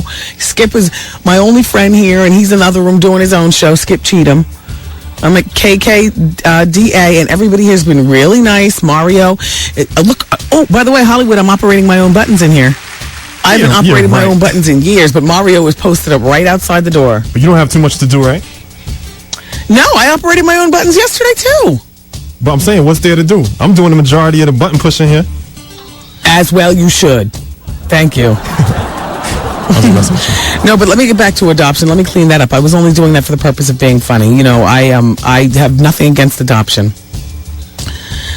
But they say that, you know, Jen and Mark have been trying, and apparently nothing is sticking. Now, Mark already has kids, so Jen, maybe there's something that we need to look into for you. I don't know. Or maybe it's just that you are so tense, so worried about having children. You know how sometimes things happen within your own body. You know, if you just relax and perhaps take some of the workload off you, like Monster Ball or In-Law, whatever's already out there, did what it did. Sit down. Put your feet up. Look at the wall. Relax when you're having your sex. And maybe, and it doesn't hurt to do a handstand after he splashes off in you, you know, just make sure everything gets up there nice and good. Don't get on the bidet right after the sex. You can't clean yourself out right away. You've got to let it waller. Anyway.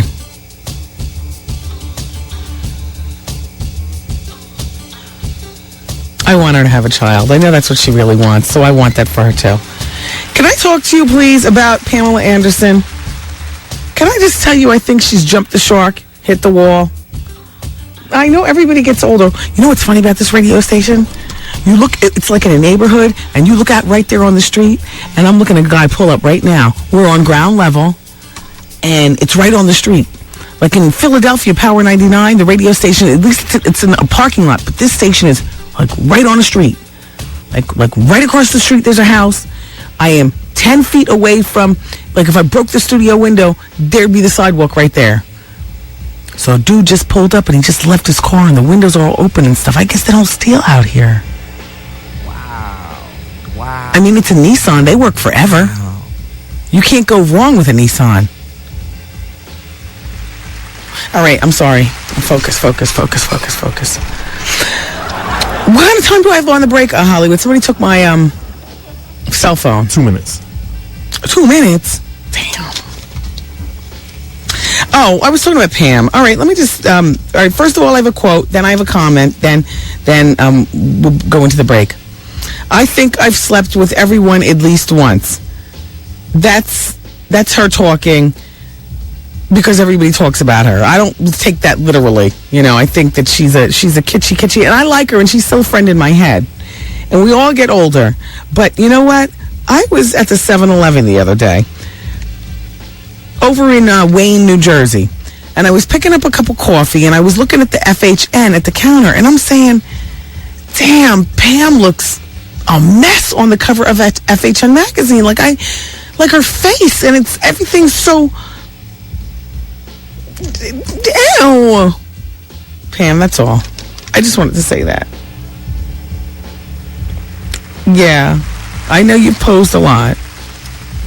I know there's a million guys who still want to do you, and that's great. You know, you rep our peer group nicely.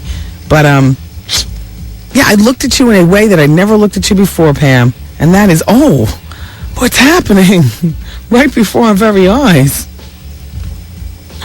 All right, here's the fax number. I'm going to the fax machine.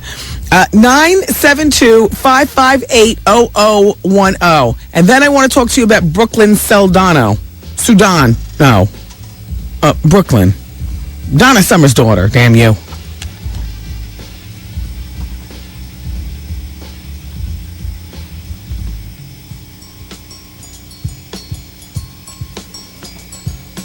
Oh. How you doing? All right, how you doing? How you doing? Keep it here.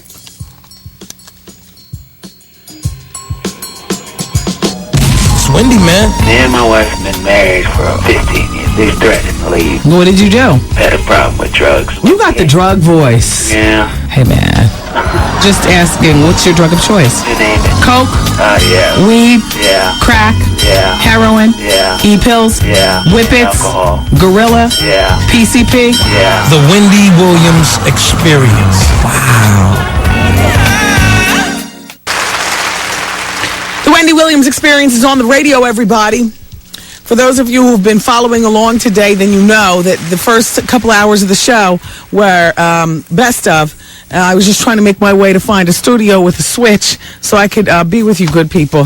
I am a million miles away from home in Dallas, and I'm promoting my CD, and just when I get that feeling of, I miss the show and whatnot, if I can just find a fix, if I can just find some place that has the switch, then we can be together. So here I am, broadcasting from K104 in Dallas. I'm not actually on their airwaves, but they're gracious enough to let me use a little studio so I can talk to you people, because I needed my fix. Thank you so much.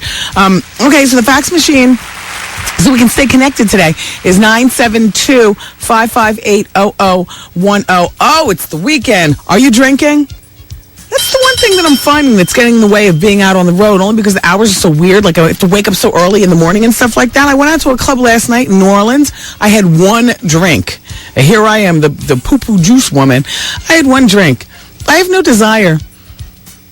And there's nothing but junk food all around, and I just, We leave for Los Angeles tomorrow morning, which I love only because, well, first of all, my radio station, 100.3 The Beat, on Monday morning, I'm going to be interviewing with Ananda Lewis and John Sally. Their morning show is called The Block Party, but also it's the Kitson Boutique, where, they always have all kinds of cool stuff. I love Kitson on Robertson. But tonight, what are you watching on TV? I'm hosting a party here, so I won't be checking out the Bad Boys of Comedy on HBO, but it premieres tonight. Shout out to Puffy. Dougie Fresh is hosting it, and Puffy appears in each episode, and this is something originally, I think he was just going to do this straight to DVD, because this was the night that we had our so-called reunion, and back in his dressing room for like 2 hours. We were back there before he actually started, and I thought this was going straight to DVD, but that's good. Leave it to Puffy to get that deal with HBO for the right money. So the Bad Boys of Comedy comes on tonight, 11 p.m. on HBO. I wanted to see Entourage on HBO over the weekend. I've never seen that show. Remember the other day I was saying, like, wow, this sounds like a really interesting show. You guys faxed in. You're like, oh, it's been on forever. Where you been? I haven't watched HBO on a Sunday night since The Sopranos and Sex and the City, so the channel virtually doesn't exist to me, except between the 2 and like 6:30 or 6 a.m., the gangsta hour. Well, I have a review of the VH1 Save the Music Foundation red carpet, which I was not able to be at because I'm on tour promoting my CD, which is actually in stores on Tuesday, June 28th. But Rome was there, and this is what Rome says. Wendy, last night was quite fabulous at the Museum of Radio and Television. The VH1 Save the Music Foundation benefit. Beyonce was fierce. Major press starving for celebrity sightings. First was America's Next Top Model Eva, luxuriating in just a white t-shirt and jeans, but seems to drive the press crazy as the cameras clicked away. She was traveling with a posse of the kids. How you doing? Nuff said. How you doing? Shortly afterwards, Puffy walked on the red carpet. Apparently, he's eating too much this summer. Puffy is literally busting out of his couture. Puffy needs to push back from the table. Soon, the cameras went up again when Kelly and Michelle from Destiny's Child made their entrance. Oh, more television, more faxes.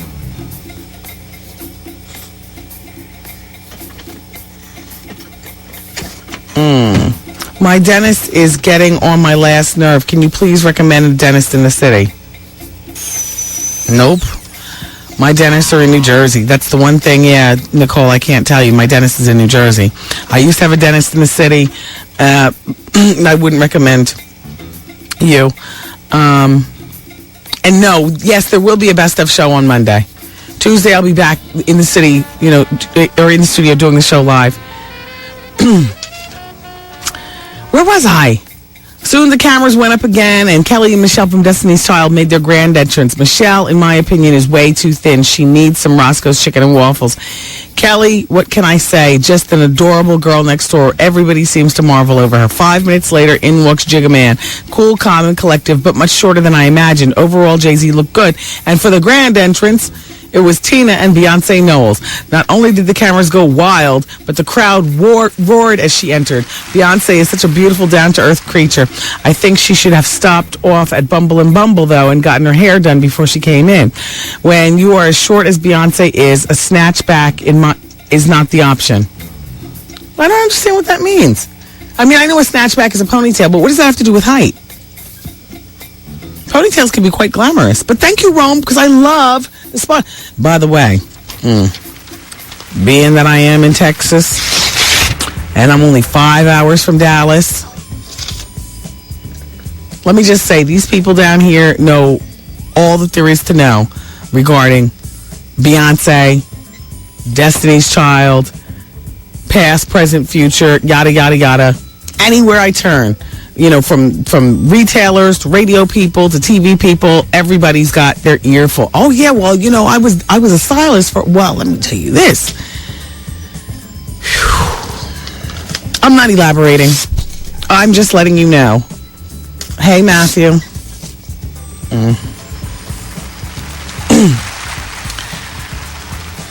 You said I have 2 minutes? Well, that's certainly not enough time to get into anything. Damn. Why did I pick up so many? Oh, I wanted to tell you about Brooklyn Sedan. Guess who's a jock here at one of the there's 3 radio stations within the same building. It's like a house, Millie Jackson. And so I went out to the lobby and I looked at her picture. And we only look alike because we have a lot of teeth. I don't look like no damn Millie Jackson. And she happens to be the afternoon chick at one of the stations within this building. Yep, she's holding out. And no, she's not. It's not a Christian radio station. She's wilding out on the radio. She happens to not be here today. She does the show from Atlanta. They flipped the switch apparently at her house, and she does the show from Atlanta. And she's been working at this radio station as a jock for like the past 5 years. And this is her second stint here. So who knew? Millie Jackson is alive and she's well, and she's one of my radio brethren. I think it's like a classic oldie station that she's on. It might be AM. I'm not even sure. But, yeah. I did want to talk with you, though, about Lindsay Lohan and Brooklyn Sedano and Tara Reid and Misha and Jennifer Freeman and Megan Good and Journey Smollett. You know I love young Hollywood. How much time do I have, Hollywood? Oh, okay. All right. Well, I'll give you the fax number. 972-558-0010. Thank you. It's Wendy, man. My boss came into my office and he basically brushed up against me with his penis. Okay. Yeah. So I don't know how should I handle that situation? The Wendy Williams Experience.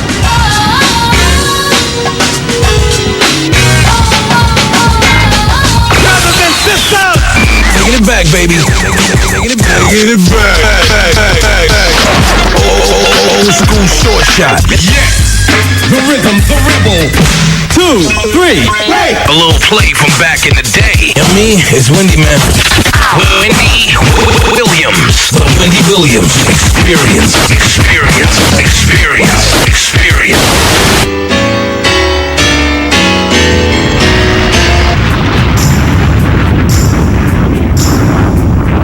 What up, y'all? You know who it is. Your boy, Jay the Kiss of Death. And you listening to the Wendy Williams Experience. What's up, man? Why?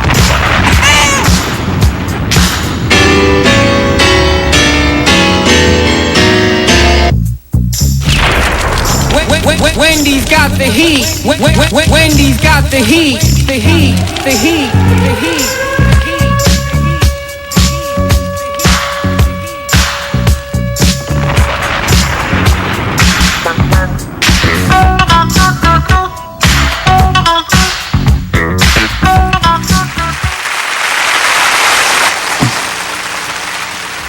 understand the big deal about Jessica Alba. I mean, you know, she dyed her hair blonde. Now she looks like everybody else in Hollywood.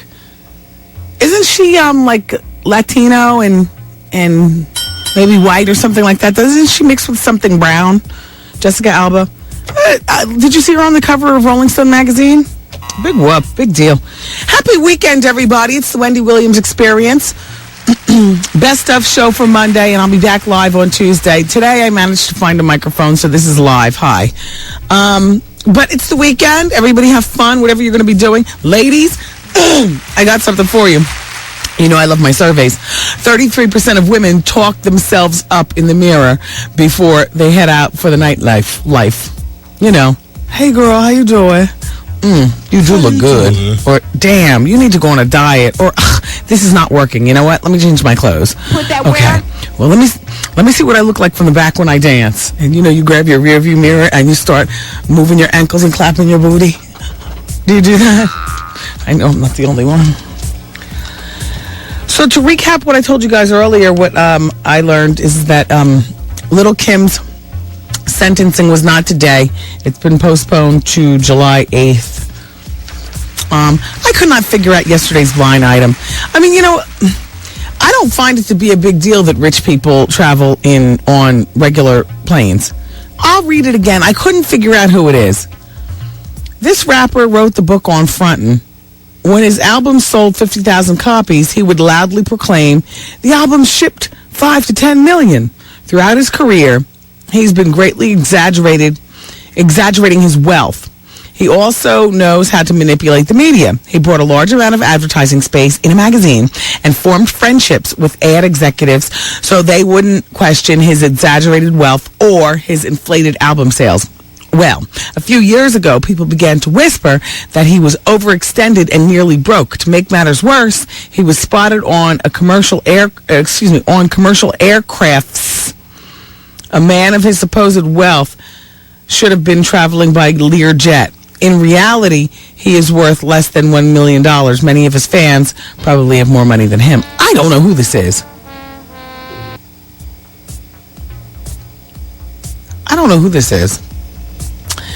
Also, in recapping, the E! Network was trying to put a show together for Naomi Campbell. Apparently, all the paperwork was sitting on Benny Medina's desk, the contracts and stuff, for 2 months. Well, Benny Medina doesn't handle Naomi Campbell's situation. So, E! You know what? Naomi is such a mess. It is worth going back and redoing it over. Why not? Give her a reality show, please. Because I can TiVo that while I can watch Being Bobby Brown, and I'll have all my nuts all there on one TV. Supposedly, this show is about her searching for a new personal assistant, somebody else to beat up with a cell phone, somebody else to throw things at and abuse. Oh no!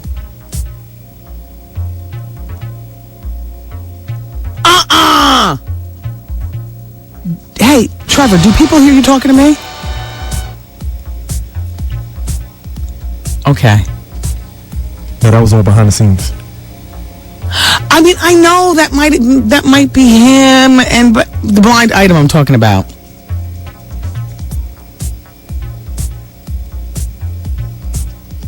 But he's got the son who's making the money, and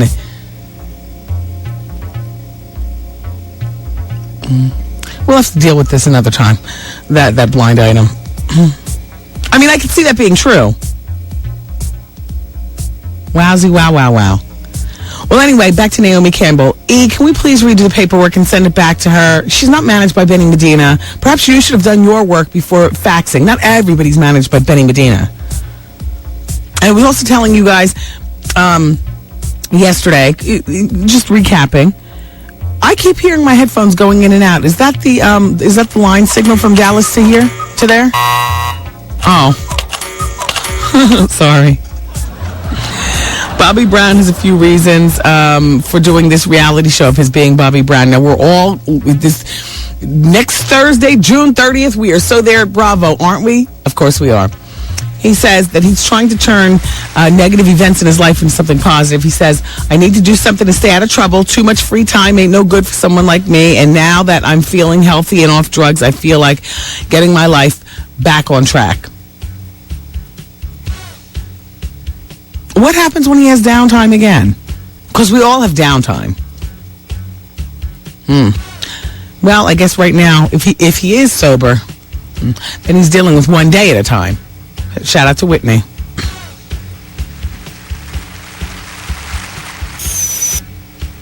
And of course, I told you already that Beyonce is already planning her solo projects. Don't hate on her. It's not her fault that Destiny's Child is now parted ways. First of all, she's being pulled a million different ways because people want Beyonce by themselves. Yes, Michelle is cute and skinny, and Kelly is cute and charming. But she's got a lot going on. I mean, she's got Pink Panther about to come out. She's going to do a soundtrack for Pink Panther.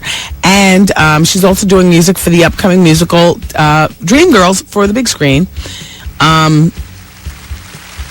In addition, there's some things that she's got to get in order. I guess, to hear people in Texas telling honey,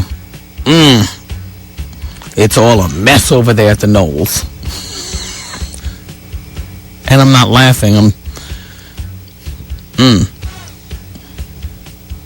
you, Matthew! Damn you!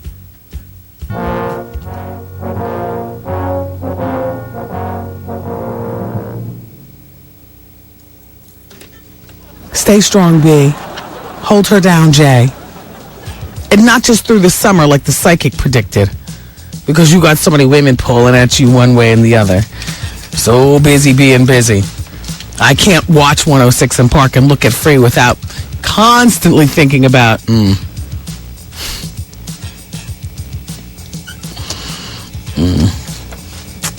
Anyway, let's talk about Brooklyn Sedano. So there's this club promoter, and his name is Deet Russell. Now, Deet happened to have been at the opening of a new club in Santa Monica, California, in Los Angeles called Probe. While at this club, one of my fellow wags was there. His name is Jeffrey Wells. So Jeffrey always travels with his tape recorder and threw the tape recorder right up in Deet Russell's face to get a scoop to share with the rest of we wags. So he says, Deet wasted no time sharing all the dish. Here's Deet talking into the tape recorder of my wag friend, Jeffrey Wells. Lindsay Lohan is here. Now, mind you, they're at the club. Lindsay Lohan is here, and she just had a dance battle with Donna Summer's daughter, Brooklyn Sedano. Brooklyn, is from, appeared as Vanessa on My Wife and Kids, appears there. That show has since been canceled. Anyway, let me continue. So then Deet goes on to say, Lindsay was with Tara Reid, Mishka Barton, and the chick who plays Veronica Mars. Brooklyn Sedano was with Jennifer Freeman, Megan Good, and Journey Smollett.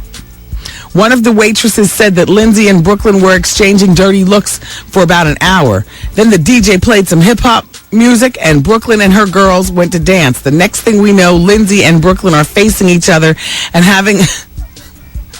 What is this, West Side Story? I guess it's better than them pulling guns on each other. Facing each other, having a dance battle as their girlfriends just stood to the side and watched. And one thing I noticed, Deet goes on to say, was that Lindsay was doing all her moves that she did when she danced on MTV Movie Awards last year. Well, you can't expect Lindsay to know many more moves than what she was trained to know, can you? I mean, I can't picture her being the height of, Anyway. Awards last year with Omarion and Marcus Houston. Brooklyn Sedano was just more naturally rhythmic, rolling her eyes at Lindsay's rehearsed routine. And then Jeffrey continues to drop a jewel about the new boy who's going to be on Desperate Housewives. Makeda Brooks. He's going to play, the new black family. What's her name? Who's playing? I forgot the actress's name. Anyway, and him.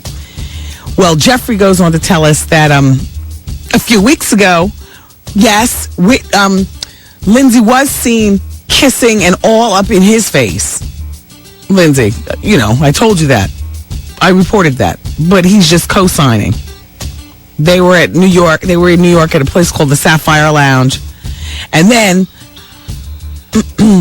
Makeda happens to be Brooklyn Sedano's ex-boyfriend. So apparently that was the source of the dance-off. However, he and Brooklyn are back together. They've recently reconciled, so I don't believe that Lindsay actually wanted him for herself anyway. I think that it was probably just a case of, wanting to check out the sweetmeat or something. Do you want to see Sharon Stone naked in Playboy? She's 47.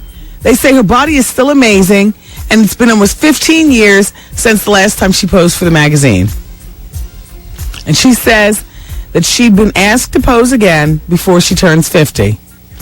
Yeah, baby. Why? What happens when you turn 50? All of a sudden you're not Playboy worthy? I like her better with the extensions. I don't think anybody cares about seeing all that, though, Sharon. I mean, we take it for you, from you, for you. You got a nice body. 47, you look very youthful. You adopted your son, though, so, you never had to deal with that mess. But I understand, you're dealing with your divorce from Phil Bronstein, who's giving you a difficult time. It's very important for you to look your best and throw it in his face. Look what you're missing out on now, buddy. Look who all's getting it now. Yeah, don't do it. You're beyond that, Sharon. Why would you post for Playboy? Anyway, and Sybil Shepherd and Bruce Willis are thinking about reuniting for a moonlighting movie on the big screen. Oh. And I used to love that show, but I'm over it, and I don't want to see it on the big screen. Put that where? Back there. Thank you, Vivica. I can barely hear the sound effects. I mean, I truly feel like I'm by myself. I truly feel like, hey, they're Lonely Girl right here in the studio right now. Okay. Has Rick Fox had any luck landing Eva Longoria in bed? Remember, I zhuzhed over that story. Rick called up Tony Parker from the San Antonio Spurs. He wanted to have a dance-off with him over Eva. I don't know anything more about it, but I think it's terrible. Oh, by the way, Nick Carter has moved on, everybody. He's dating a black girl who happens to be a singer in Britain. She's got big horse teeth and a blondish brown weave. I guess he's dating a black girl because then she's less likely to show the black and blue marks, right, Nick Carter? Paris Hilton might be a lot of things, but nobody deserves to be lumped up. Wow. And I guess you had to go across the pond to date somebody because since we all know about how you've been accused of being here in the States. How you doing? How you doing? You know what I like to say about men who hit women? How dare you? Anyway, you guys, listen. I'm going back to this fax machine one more time for the last break of the show. 972-558-0010. 972-558-0010. I'm live, but I'm in Dallas, and it is what it is. Thank you. He's home, and I just want to tell him to get the out. The Wendy Williams Experience.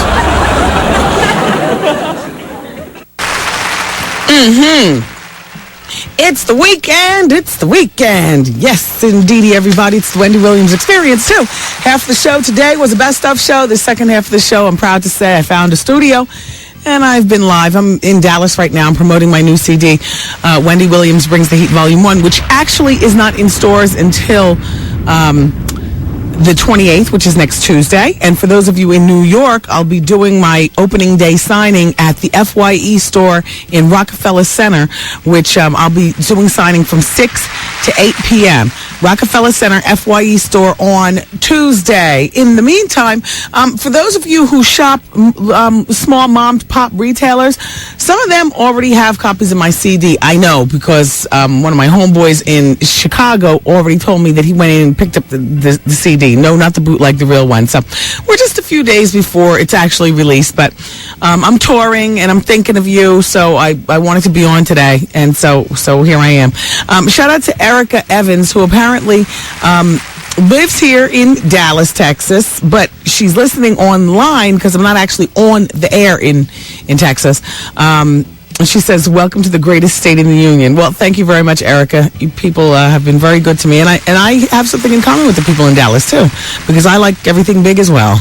So, after I get out of this studio, I'm going over to actually be on Dallas radio. I'm going to be a guest on the Skip Cheatham afternoon radio program here in Dallas. So, shout out to Adrian Hall, who's listening at Legacy Bank of Texas. Thank you, Adrian, for turning us on today via online.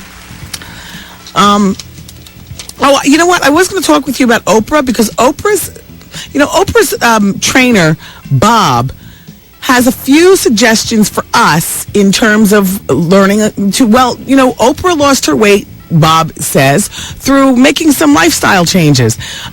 She's eating healthier and ordering healthier food and keeping healthier food in her house. And Bob says that, once you start on a lifestyle of healthy eating,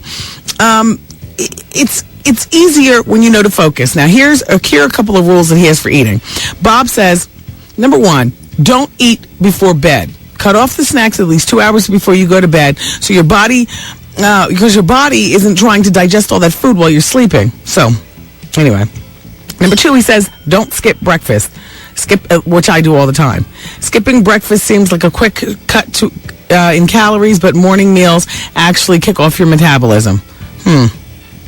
Number three, he says, drink 6 glasses of water a day. People often confuse hunger with thirst. If you down a minimum of 6 to 8 glasses of water a day, you can keep the fake hunger pangs away. Number four, he says, cut down on alcohol or cut it out altogether. It's fattening, it's dehydrating, and it can cause you to make bad eating choices. You're damn right. You ever swerving after a party and you just eat anything at that point, don't you? I mean, stuff you wouldn't normally eat. Number five, and finally from Bob, he says, be aware of what you're eating. He says it's easy to eat for the wrong reasons, like you're bored. If you're conscious of what you're putting in your mouth, you will lower your calorie intake. So he has a couple of suggestions.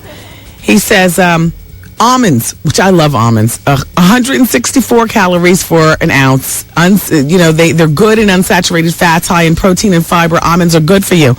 The unsalted ones, that's what I eat. He says low-fat yogurt, plain or with fruit, is great for calcium, and it also aids in digestion. If you're going to be at Mickey D's, he says, listen, when Oprah finds herself at a place where there's a Mickey D's and that's the only option, she skips the high-calorie burger in favor of the yogurt fruit parfait, which is only 160 calories.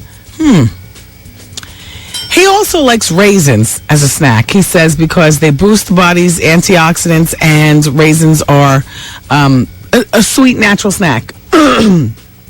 He likes walnuts. He likes eggs. And he likes trail mix. Listen, it's working for Oprah. Why couldn't it work for us? Dear Wendy, I'm writing you from Manhattan, and I've loved you since you were on the end of the other dial. My husband and I are moving to Austin, Texas next year, and I was going to die without you being with us. Are you also in Austin? If not, please work it out by next year.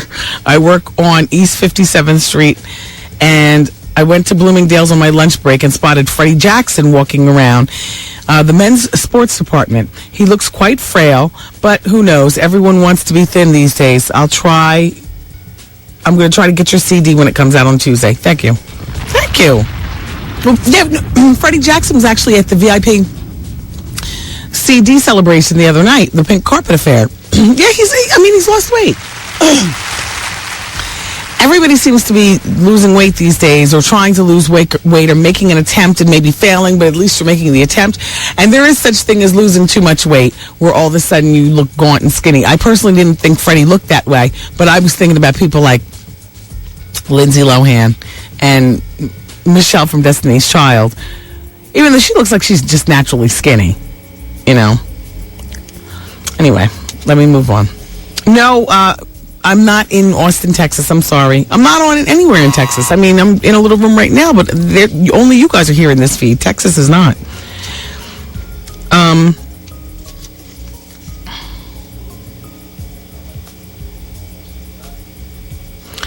Dear Wendy, I don't know what to do.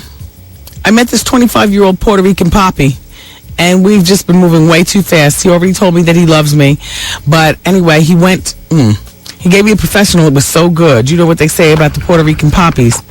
They have a tongue like a hurricane. Is that what they say? I never heard that before. Oh, hi, Poppy. What should I say to him, and how do I tell him that he's moving too fast? But I like it. Wendy, I'm only 18, and I'm a college sophomore. I'm a black female. He's 25, and he just got out of jail in the beginning of the year. Help.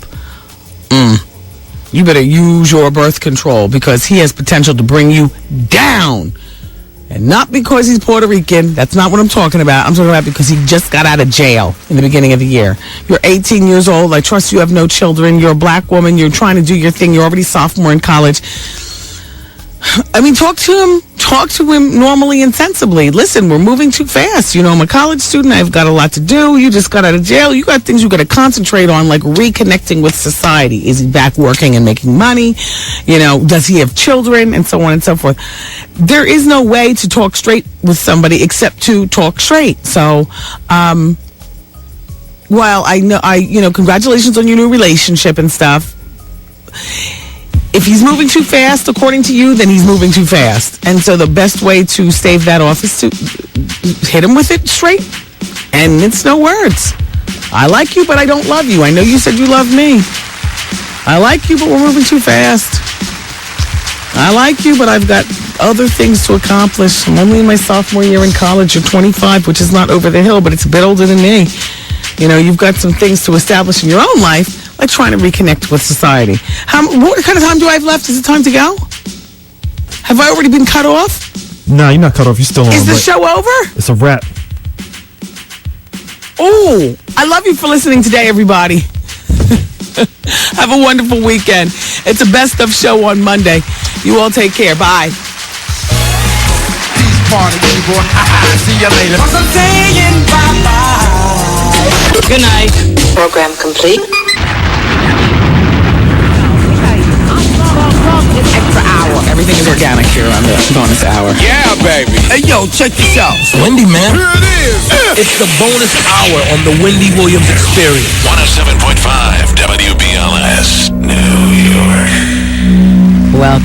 Welcome everyone to the bonus hour. Glad you guys are here. If you get something made of all diamonds, is it really going to look like you? Because I looked at the Mariah Carey cake that she got baked and erected for her birthday. She got like a 6-foot-tall cake in her likeness, or what was told was her likeness. When I saw the cake, I said, well, that looks about as much like her as my bobbleheads look like me.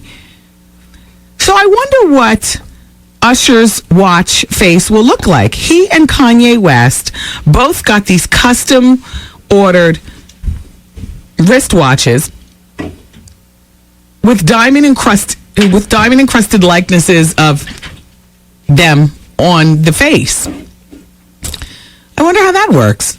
Does it really look like you?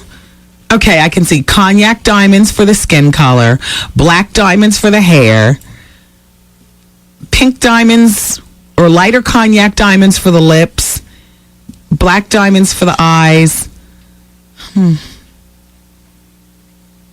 Okay, well, it's a cute concept. It's a cute concept. You know what I have in my hand? I can't wait to watch this. I'm going to watch this tonight. Okay, when I go home tonight, because I'm going to take my disco nap before I go out. But in actuality, I think I might just want to pop this tape in. We don't have a tape to pop in at our house anymore. We don't have any VHS. I could watch this in the office, though. You know, I'm going to watch this in the office on Monday. Yeah, it's a VHS tape. Thanks, New Edition, for sending Behind the Music New Edition. You know, it actually comes on. It premieres on VH1, my channel. But I definitely want to watch it ahead of time. And then Nicole, who books the talent for the show, she just came in and wanted to know whether I wanted a phone in from all the new editions, similar to the intro skit for their CD. You know, Biv, you there? You know, Mike, you there? And the rest of them, you there? All right, Wendy's on the line. Let's go. But I don't want one of those because I haven't seen them in so long that I want to see body language. I want to see waistlines. I want to see, you know, a gray hair or you know, I want to look at them. I want to look at the facial expressions.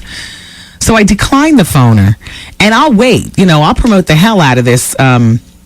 Behind the Music, they wanted to come in to promote this, or excuse me, they wanted to call to promote this. But I'm scared I'll start asking them too many questions on the phone. Then by the time they come in here for, you know, maybe they'll take that phone call and then they'll say, okay, we've done Wendy.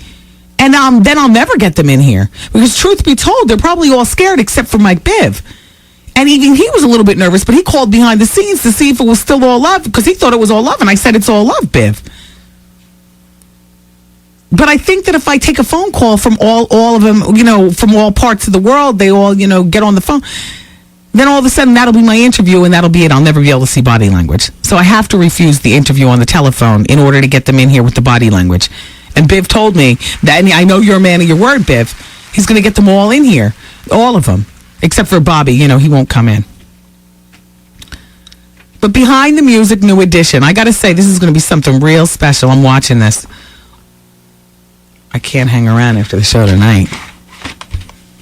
Worst thing you could say to me at 7 o'clock is, Wendy, can I talk to you for a minute? No. Not unless you're going to ride the elevator downstairs, walk with me across the street, keep talking while I get in my car, and continue the conversation on my cell phone as you walk back to the office, because I'm not waiting. I'll take this home, though. Definitely. Hello. Hello, Wendy. Hi. Hi, how are you? I'm doing well. How are you? I'm great. Wendy. Yes. Can I have some tickets to the Alicia Keys taping? Do we have any this hour? I don't know that we have any this hour. I was trying to be the number 11 caller, but I didn't. Oh, we do. Okay. All right. We'll give them to you. What's your name? No, it's not. My name is Barbara. Oh, it's not Alicia Keys, by the way. So never mind. We don't have them. We have something to give away, but it's not Alicia Keys, and you can't just call in and win. Okay, fine. Okay, thanks. Bye-bye. For this particular contest. Let's go to the next caller. What are you doing? Hello? Hello? Hi, it's Wendy. Hi, Wendy. How are you? I'm doing well. How are you? I'm fine, thanks. Did you give away the tickets for the concert yet? Yeah, I gave a 2 pair away earlier. We don't have them this hour. Sorry about that. Take care. Bye-bye. Hello? Hi, Wendy? Yes, hi. Hi, I'm just calling. I want to tell you that I love you. Thank you. And I don't know if you got my email a while ago, but I sent you an email telling you that you need to wear your hair in a bun, in a ponytail, because you look so pretty in a bun. Thank you. It draws a lot of attention to your face, and you have a very pretty face. Thank you. Thank you. Another thing, a while ago I went to KP, Kings Plaza in Brooklyn, and a cab driver offered me a free ride if I knew what station you started off at, and I'm so embarrassed. I did not know. He is like so in love with you. Wow. Yes. Now, I guess he meant what station did I start off with here in New York? Right. I started off at Hot 103.9. You know, Hot was a different frequency on the dial, and they played dance music back then. I said the lipstick station. Yeah, no, see, Hot didn't cater to the urban population at that time, or the black population, I should say. They catered to urban, but it was urban in Puerto Rican and in Italian and white. It was like disco-y type music. All right. Okay, take care. You too, bye. Bye-bye. And then I worked at PLJ, and then I showed up at KISS. Hello? Hello? Hi, Wendy? Hi. Hi, this is Tamika. Hi, Tamika. Hi, I love your show. Thank I love you. I see you at Brokers all the time in East Orange, Yeah. Jersey. Mm-hmm. I was calling to see if you had any more tickets to the Alicia Keys John Legend show. No, so about 2 people called earlier. We don't have those this hour. We gave them away earlier in the show. Oh, okay. All right, thank you. All right, bye. Bye-bye. Hello. Hi, Wendy. Hey. Hi, my name is Janelle, and I'm from Montclair, New Jersey. Hi, Janelle. I just wanted to say I love your show. I listen to it every day. I'm like addicted. You're definitely a friend of my head. And Thank you. I also was calling to find out about the VH1 tickets. Well, I'm actually doing a red carpet Monday night, so technically I am working Monday, but not until Monday night after I've relaxed. And as far as the next one coming on, well, you know, I haven't gotten an actual date, so I couldn't tell you, but I would say in the next 5 weeks. Well, Wendy, I was calling about to see if I could get tickets for the VH1. Oh, I thought you said the VH1 tape. Oh, no, we gave them away earlier. Oh, you gave the tickets away already. Yeah. Okay, and also I wanted to ask you, are you ever going to have Eva on your show? At this point, probably not. Really? I mean, she would certainly be invited, but, you know, being that it was put out there and I believe what I believe, regardless of the spin that they try to put on it. Well, you know, Wendy, I am a lesbian, and I knew from the show that she was gay. I had already picked up on it, but when I heard the story about her and Missy Elliott, you know, I was like, okay, it's out there now. Yeah. But I definitely would like to find out what club she goes to. I would love to meet her and steal her from Missy, is what you're saying? Yes, I don't have as much money as Missy, but I do look much better than her. Wow. So, well, thank you for calling. Okay, Wendy, you take care. All right, bye-bye. Okay, bye-bye. All right.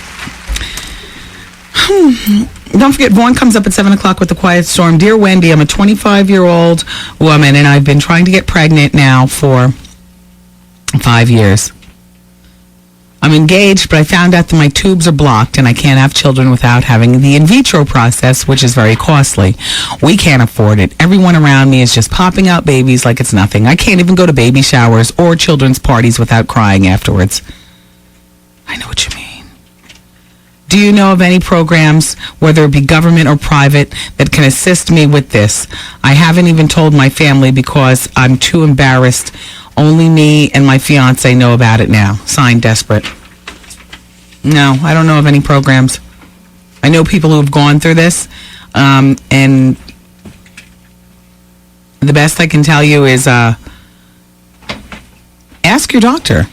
You know, ask your GYN. Ask somebody who performs in vitro. I mean, ask the secretaries, the assistants, the medical assistants in offices are a wealth of knowledge. I mean, maybe you can take out a loan. What is it, like $30,000 now for in vitro or something like that? Is it like $30,000, $25,000, $20,000? Somewhere up there. It's pricey. And there's no guarantee that you'll get pregnant with that first shot. And then you try over and over and over and over again. And it can be very costly. But I would start with asking the medical assistants within an office, because they know sometimes more than the doctors where a person who doesn't have the money can get the money to get things done that they want to get done. I wish you luck, Desperate. Dear Wendy, in reference to the married man who is getting paid for sexual favors by his father-in-law, well, he stated that he plans to report the father-in-law to the IRS for tax evasion. If he really believes that he has evidence against the father-in-law, he can contact me and ask him for my fax number or phone number. So ask him for a fax number, phone number, so you can pass along my information to him. And who is this? Oh, signed, Michelle Brown, Special Agent for the Internal Revenue Service. Oh, crap. Oh, she's here in the 212, and she sent me a copy of her business card. It says Department of Treasury, Internal Revenue Service, Criminal Investigation Division, 290 Broadway, 4th floor. Oh. Dude, you want to be in touch with Michelle? Fax us with your telephone number or something, and we can give you her information. Or fax us with your fax number. We'll fax you her business card. Oh.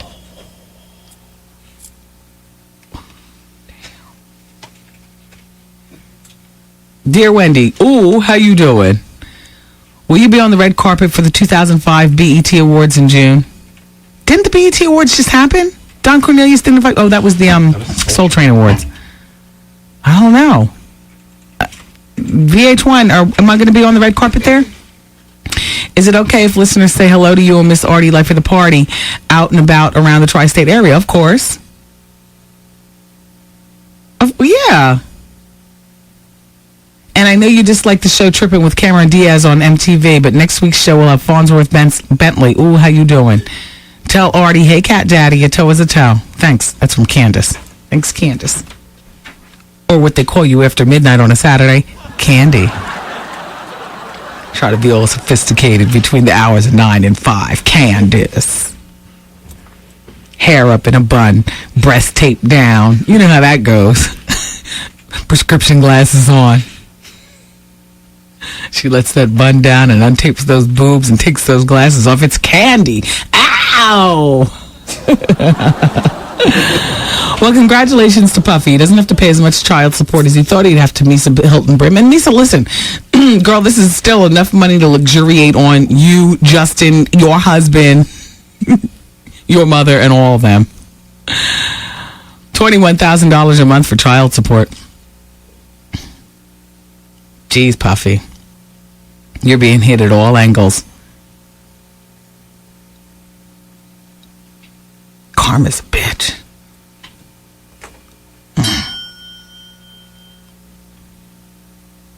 And Justin's 11, so Misa, spend well because you only have another 7 years.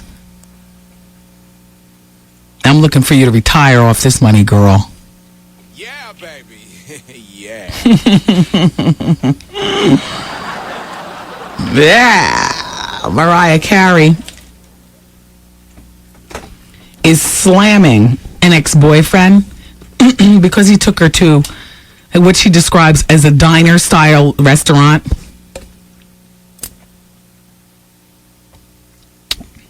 Now, you know, Mariah entertains us all the time with her demanding outbursts and her high maintenance, but she insists that she never abuses her power. However, she does admit that she was disgusted when a potential boyfriend took her on a date that didn't meet her high standards. And here's her quote. "This guy, who has a lot of money and who should know better, took me to TGI Fridays. That was not a good thing." Well, let me see. I would have to agree. You know, after, you know, you've gone out and you already know each other and you're just grabbing a quick bite to eat. But, you know, Mariah, your head's been in the clouds too long. TGI Fridays is not a diner. It's where we mere mortals eat now and again. Thank you. You know what I mean, Mariah? Just take it down just a little bit. Mimi. Dear darling, dear heart.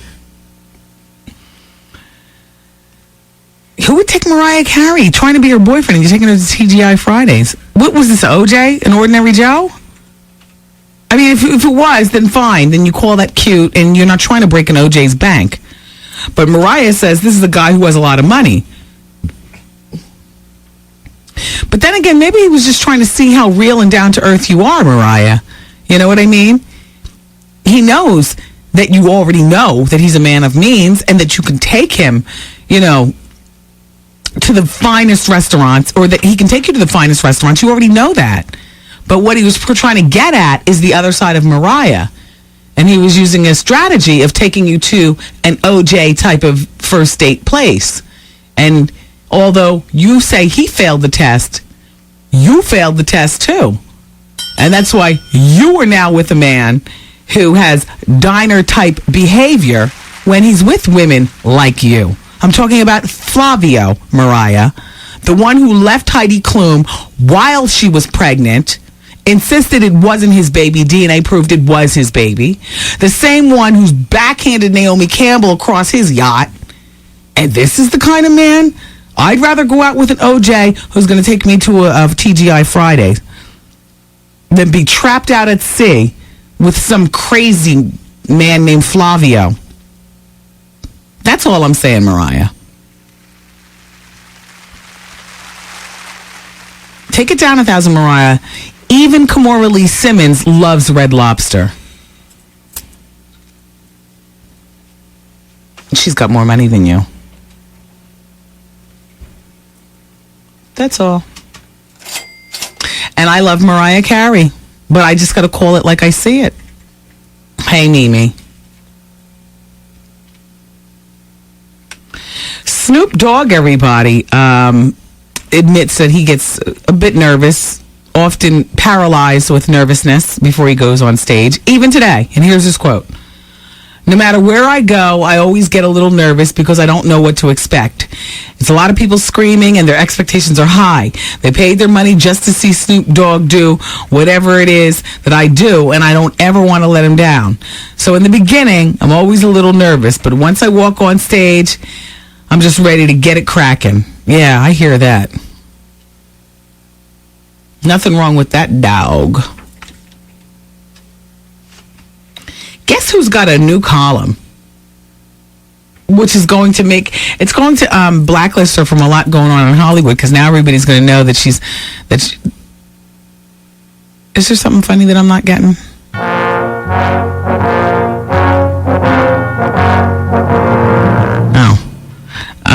Little laughter behind the scenes. So she's got this new column in the new National Enquirer. And she's laying across the top of the paper. I have it in here. I can show it to the room while she's laying across the top of the page, and it's a whole page. It's called Anna Nicole. And she welcomes us by saying, "Welcome to my world. Hi, everybody. It's Anna Nicole." I know. Exactly. National Enquirer, I got to tell you something.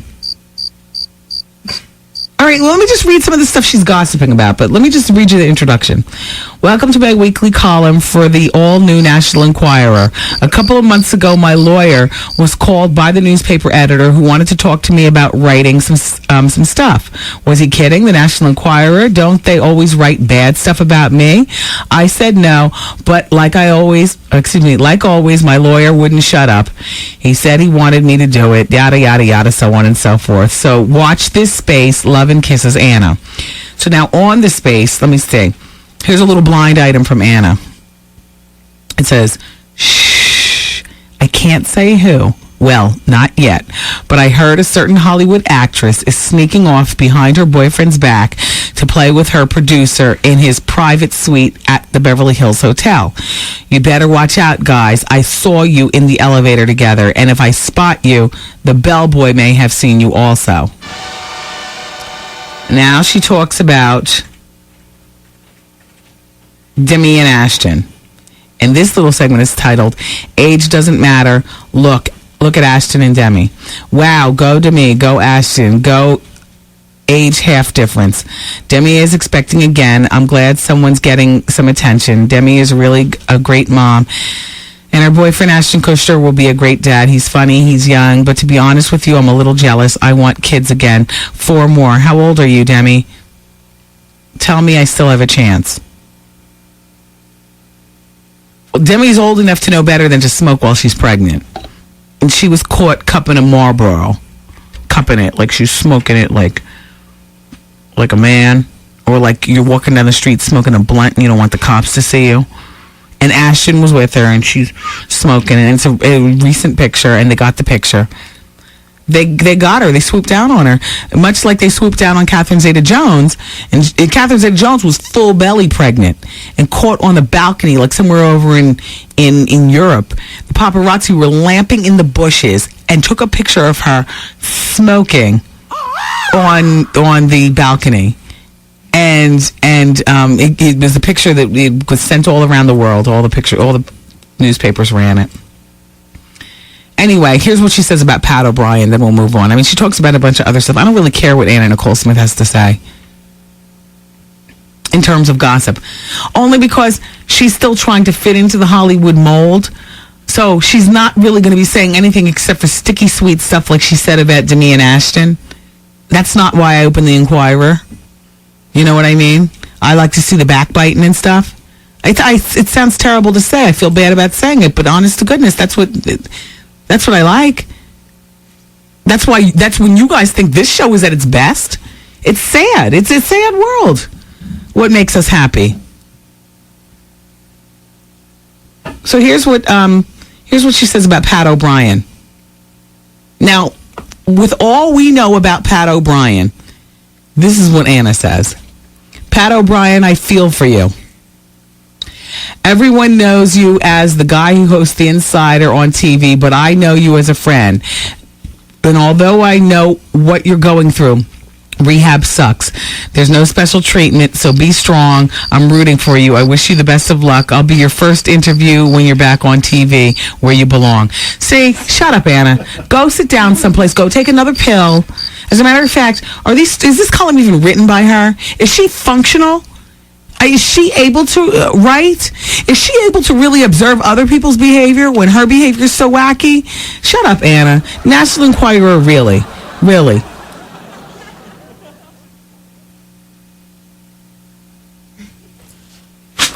Give me a break. Tori Spelling's father swooped down on her. Remember I was telling you that story about Tori Spelling holding hands with the actor Charlie? I don't know where he's from. I couldn't even tell you. What's that? What is that? Trev Hollywood. Yeah, what was that? That's not me. I know. Nobody in here moved. I can't do nothing about it. Do you smell smoke? Why are you acting surprised? Nothing works. I know. I'm trying to play it off like I'm surprised, but really, you know, everything here, it is what it is. Let's just ignore the sounds and just keep it moving. Just another day in the life of work here at the Experience. That's all right. Keep talking. We're about to have a brand new studio. It's going to be ready in 3 or 4 months. It's going to be fly. And I'm going to have a little sitting lounge area to interview my guests. Like, you know, when the VH1 cameras are here, nobody cares. I think people like the show with the broken stuff. It's funny. It's funny if I was listening, you know, and heard the phone hang up like at grandma's house and, you know. I mean, it really does make it unique from everything else going on out there. You know, everybody else with good stuff, and we're over here with...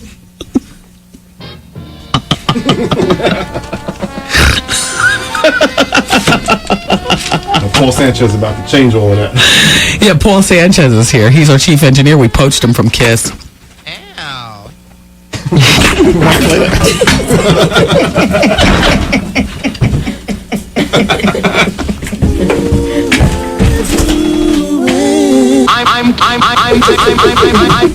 How you doing?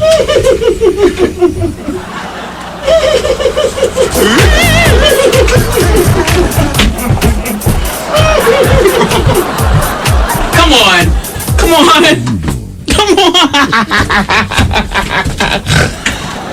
Oh my gosh.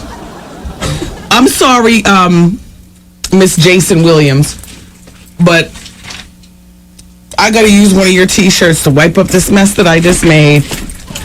Paul Sanchez, welcome to WBLS. Most importantly, welcome to the Experience.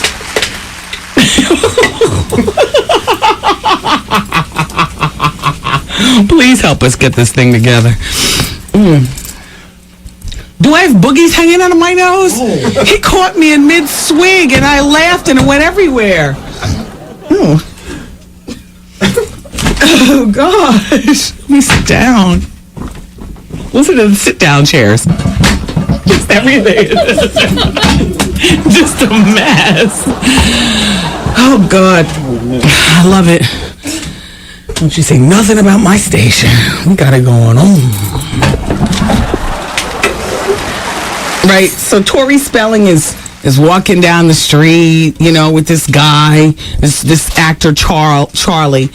Tori Spelling just got married about 5 months ago, and presently in reruns on E, she's hosting the wedding special of not just her wedding, but the other Hollywood weddings. In the meantime, she's tipping on her husband, and it's clear, and people have been talking about it. Aaron, her father, got wind of the tipation, called her to a family meeting at that compound that they have, and told her, here we go, what the hell could you be thinking? Aaron barked at a teary Tory. The ink is barely dry on your marriage license, and you're painting the town with this actor? Wow. Well, they say Tory left the house in tears, promising her father that she would end the relationship with with this man, Charlie, and start acting like a wife to her husband, Ryan. So that's that.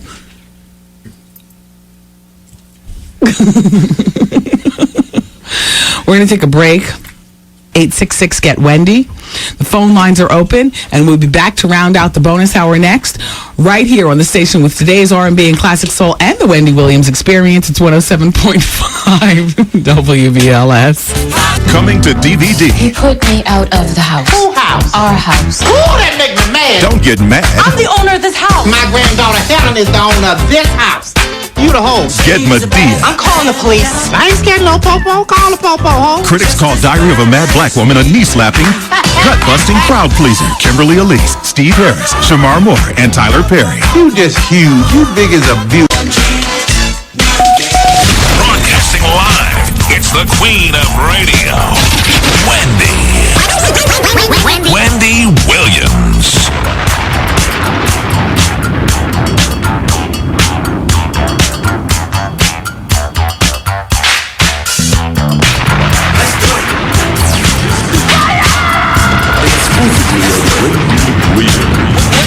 Wendy got the heat. Baby, we can do it. Take the time, do it right. Yo, what up? This is John Legend, and you're listening to the bonus hour on 107.5 WBLS. Hello. Hello. Hi. Hi, Wendy. I just called to say that you are absolutely hilarious. I just can't get enough of you. Me and my girlfriend, we just driving home. We leaving the gym in Wayne, New Jersey. Oh. And we're just like, we got to listen to the Gangsta Hour. I can't talk to you. right now. Oh, you need to call it the Comedy Hour because you are hilarious. And the sound effects with the music, and it's just so funny. Like, I'm like crying in my car about to have an accident because you are just so funny. Thank you so much. Thank you for listening. You're welcome. All right, take care. Bye-bye. Hello, hi, it's Wendy. Hey, Wendy, how you doing? Hey, I'm doing well. Yeah, this is Congo from the Bronx. Hi, Congo. Hey, Wendy, I have a question for you, about your man, Artie. Okay. Now, what happened to that doctor he was dating? Art's the type of person, if I had to guess, he's probably still friends with her. Yeah, but I thought it was such a great relationship. I don't really get all in his private life like that. I prefer, in my mind, for Art to be single and sleeping with the whole New York City, just because it makes for more interesting talk on Monday mornings around the water cooler in the Pink office. Wow. Okay. Yeah. Is it because of all the gay talk that maybe she got turned off towards the Artie? No, actually, it's not that at all. She doesn't listen to the show. She's so busy. She's got a private practice. Yeah, she's in her own private practice. Oh, that's great, but why aren't they tight? I don't know, and I'll be honest with you. We here at the show, we choose to share what we choose to share about our personal lives. And but there's a lot that we all hold back because there's a part of us that we still want our personal lives to be personal. Like, I've met the doctor once at a party, but I already know Art, and I also know how I am. I wasn't all up in her face, hey girl, let's have a drink. I finger waved at her, and that was that. As close as me and Art are, I met her, and I don't want to know any more about her. You know what I'm saying? I know what you're saying, Wendy. Like everybody respects their own privacy. Okay. Well, sorry for what happened with Dave, and please keep on keeping on, Wendy. Oh, well, and we will. Okay. Thank you, Wendy. Thank you. Bye-bye. Bye-bye. Wendy, have you ever noticed that you are one ugly dragon queen looking woman, and your husband looks like big ass lurch? God help your son. hope he did not take after your genes. You should never call anyone ugly, honey. They do not come much more dreadful than you. I met you years ago at a party, and when you left, we dogged your corny, tired ass. I know this will not make the air, nor is this anything that you don't already know. You better be saving your money, honey, because your time on the air is up in a minute. Sign, Truth. Well, Truth, if you were really the truth, then you'd be signing your name. And don't worry about what I save in terms of my money. And in case you didn't notice, my looks have nothing to do with sitting on this microphone. Put that where? Back there. But I thank you for listening. Did you hear about that woman killed in a Madison Avenue hit and run? What is that static? Are you all really hearing that on the radio? I'm hearing it in my headphones. Does that come through on the radio, Hollywood? Yeah, it must be. Because we hear what's coming off the air. We hear the air sound? Yeah. Hey, Nicole, when you're sitting in there in your office, do you hear, in the pink room, do you hear static on there? A little. Oh, wow. And she says a little only because she's so used to it. Aw. She's trying to play it off. The woman was found unconscious in the middle of Madison Avenue and pronounced dead. They say she was probably a victim of a hit and run. This happened on Friday. No, last week. All right, we're hearing about the story a week later. Police officers responded to a 911 call and found a 46-year-old woman at about 10:30 in the evening on Madison Avenue near East 65th Street. She was taken to New York Presbyterian Hospital and pronounced dead. The medical examiners hadn't determined the cause of death, but police said the woman appeared to have been struck by a car. Her name is not immediately released, and she lived about 8 blocks from the scene of the accident. She probably went out to get a pint of Haagen-Dazs ice cream before the 11 o'clock news. Isn't that something? It's like there was nobody around to see anything. People just roll over people, Paula Abdul, and continue riding unless you catch them on camera phone or, one of those lights at the intersection.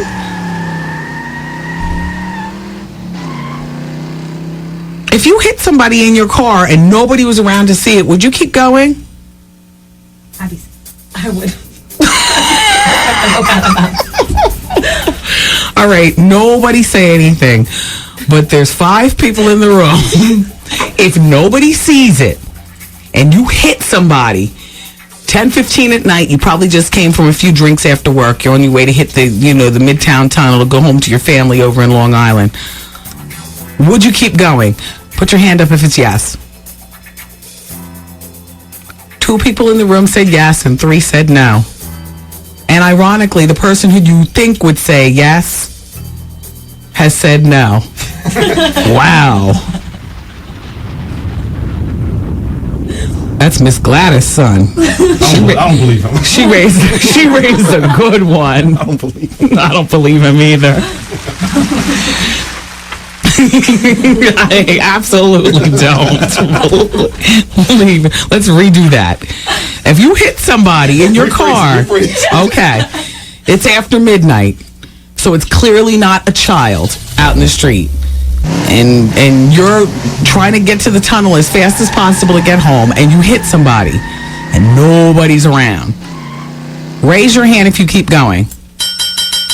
Oh, see? So all of a sudden, 3 people would keep going and only 2 people would stay.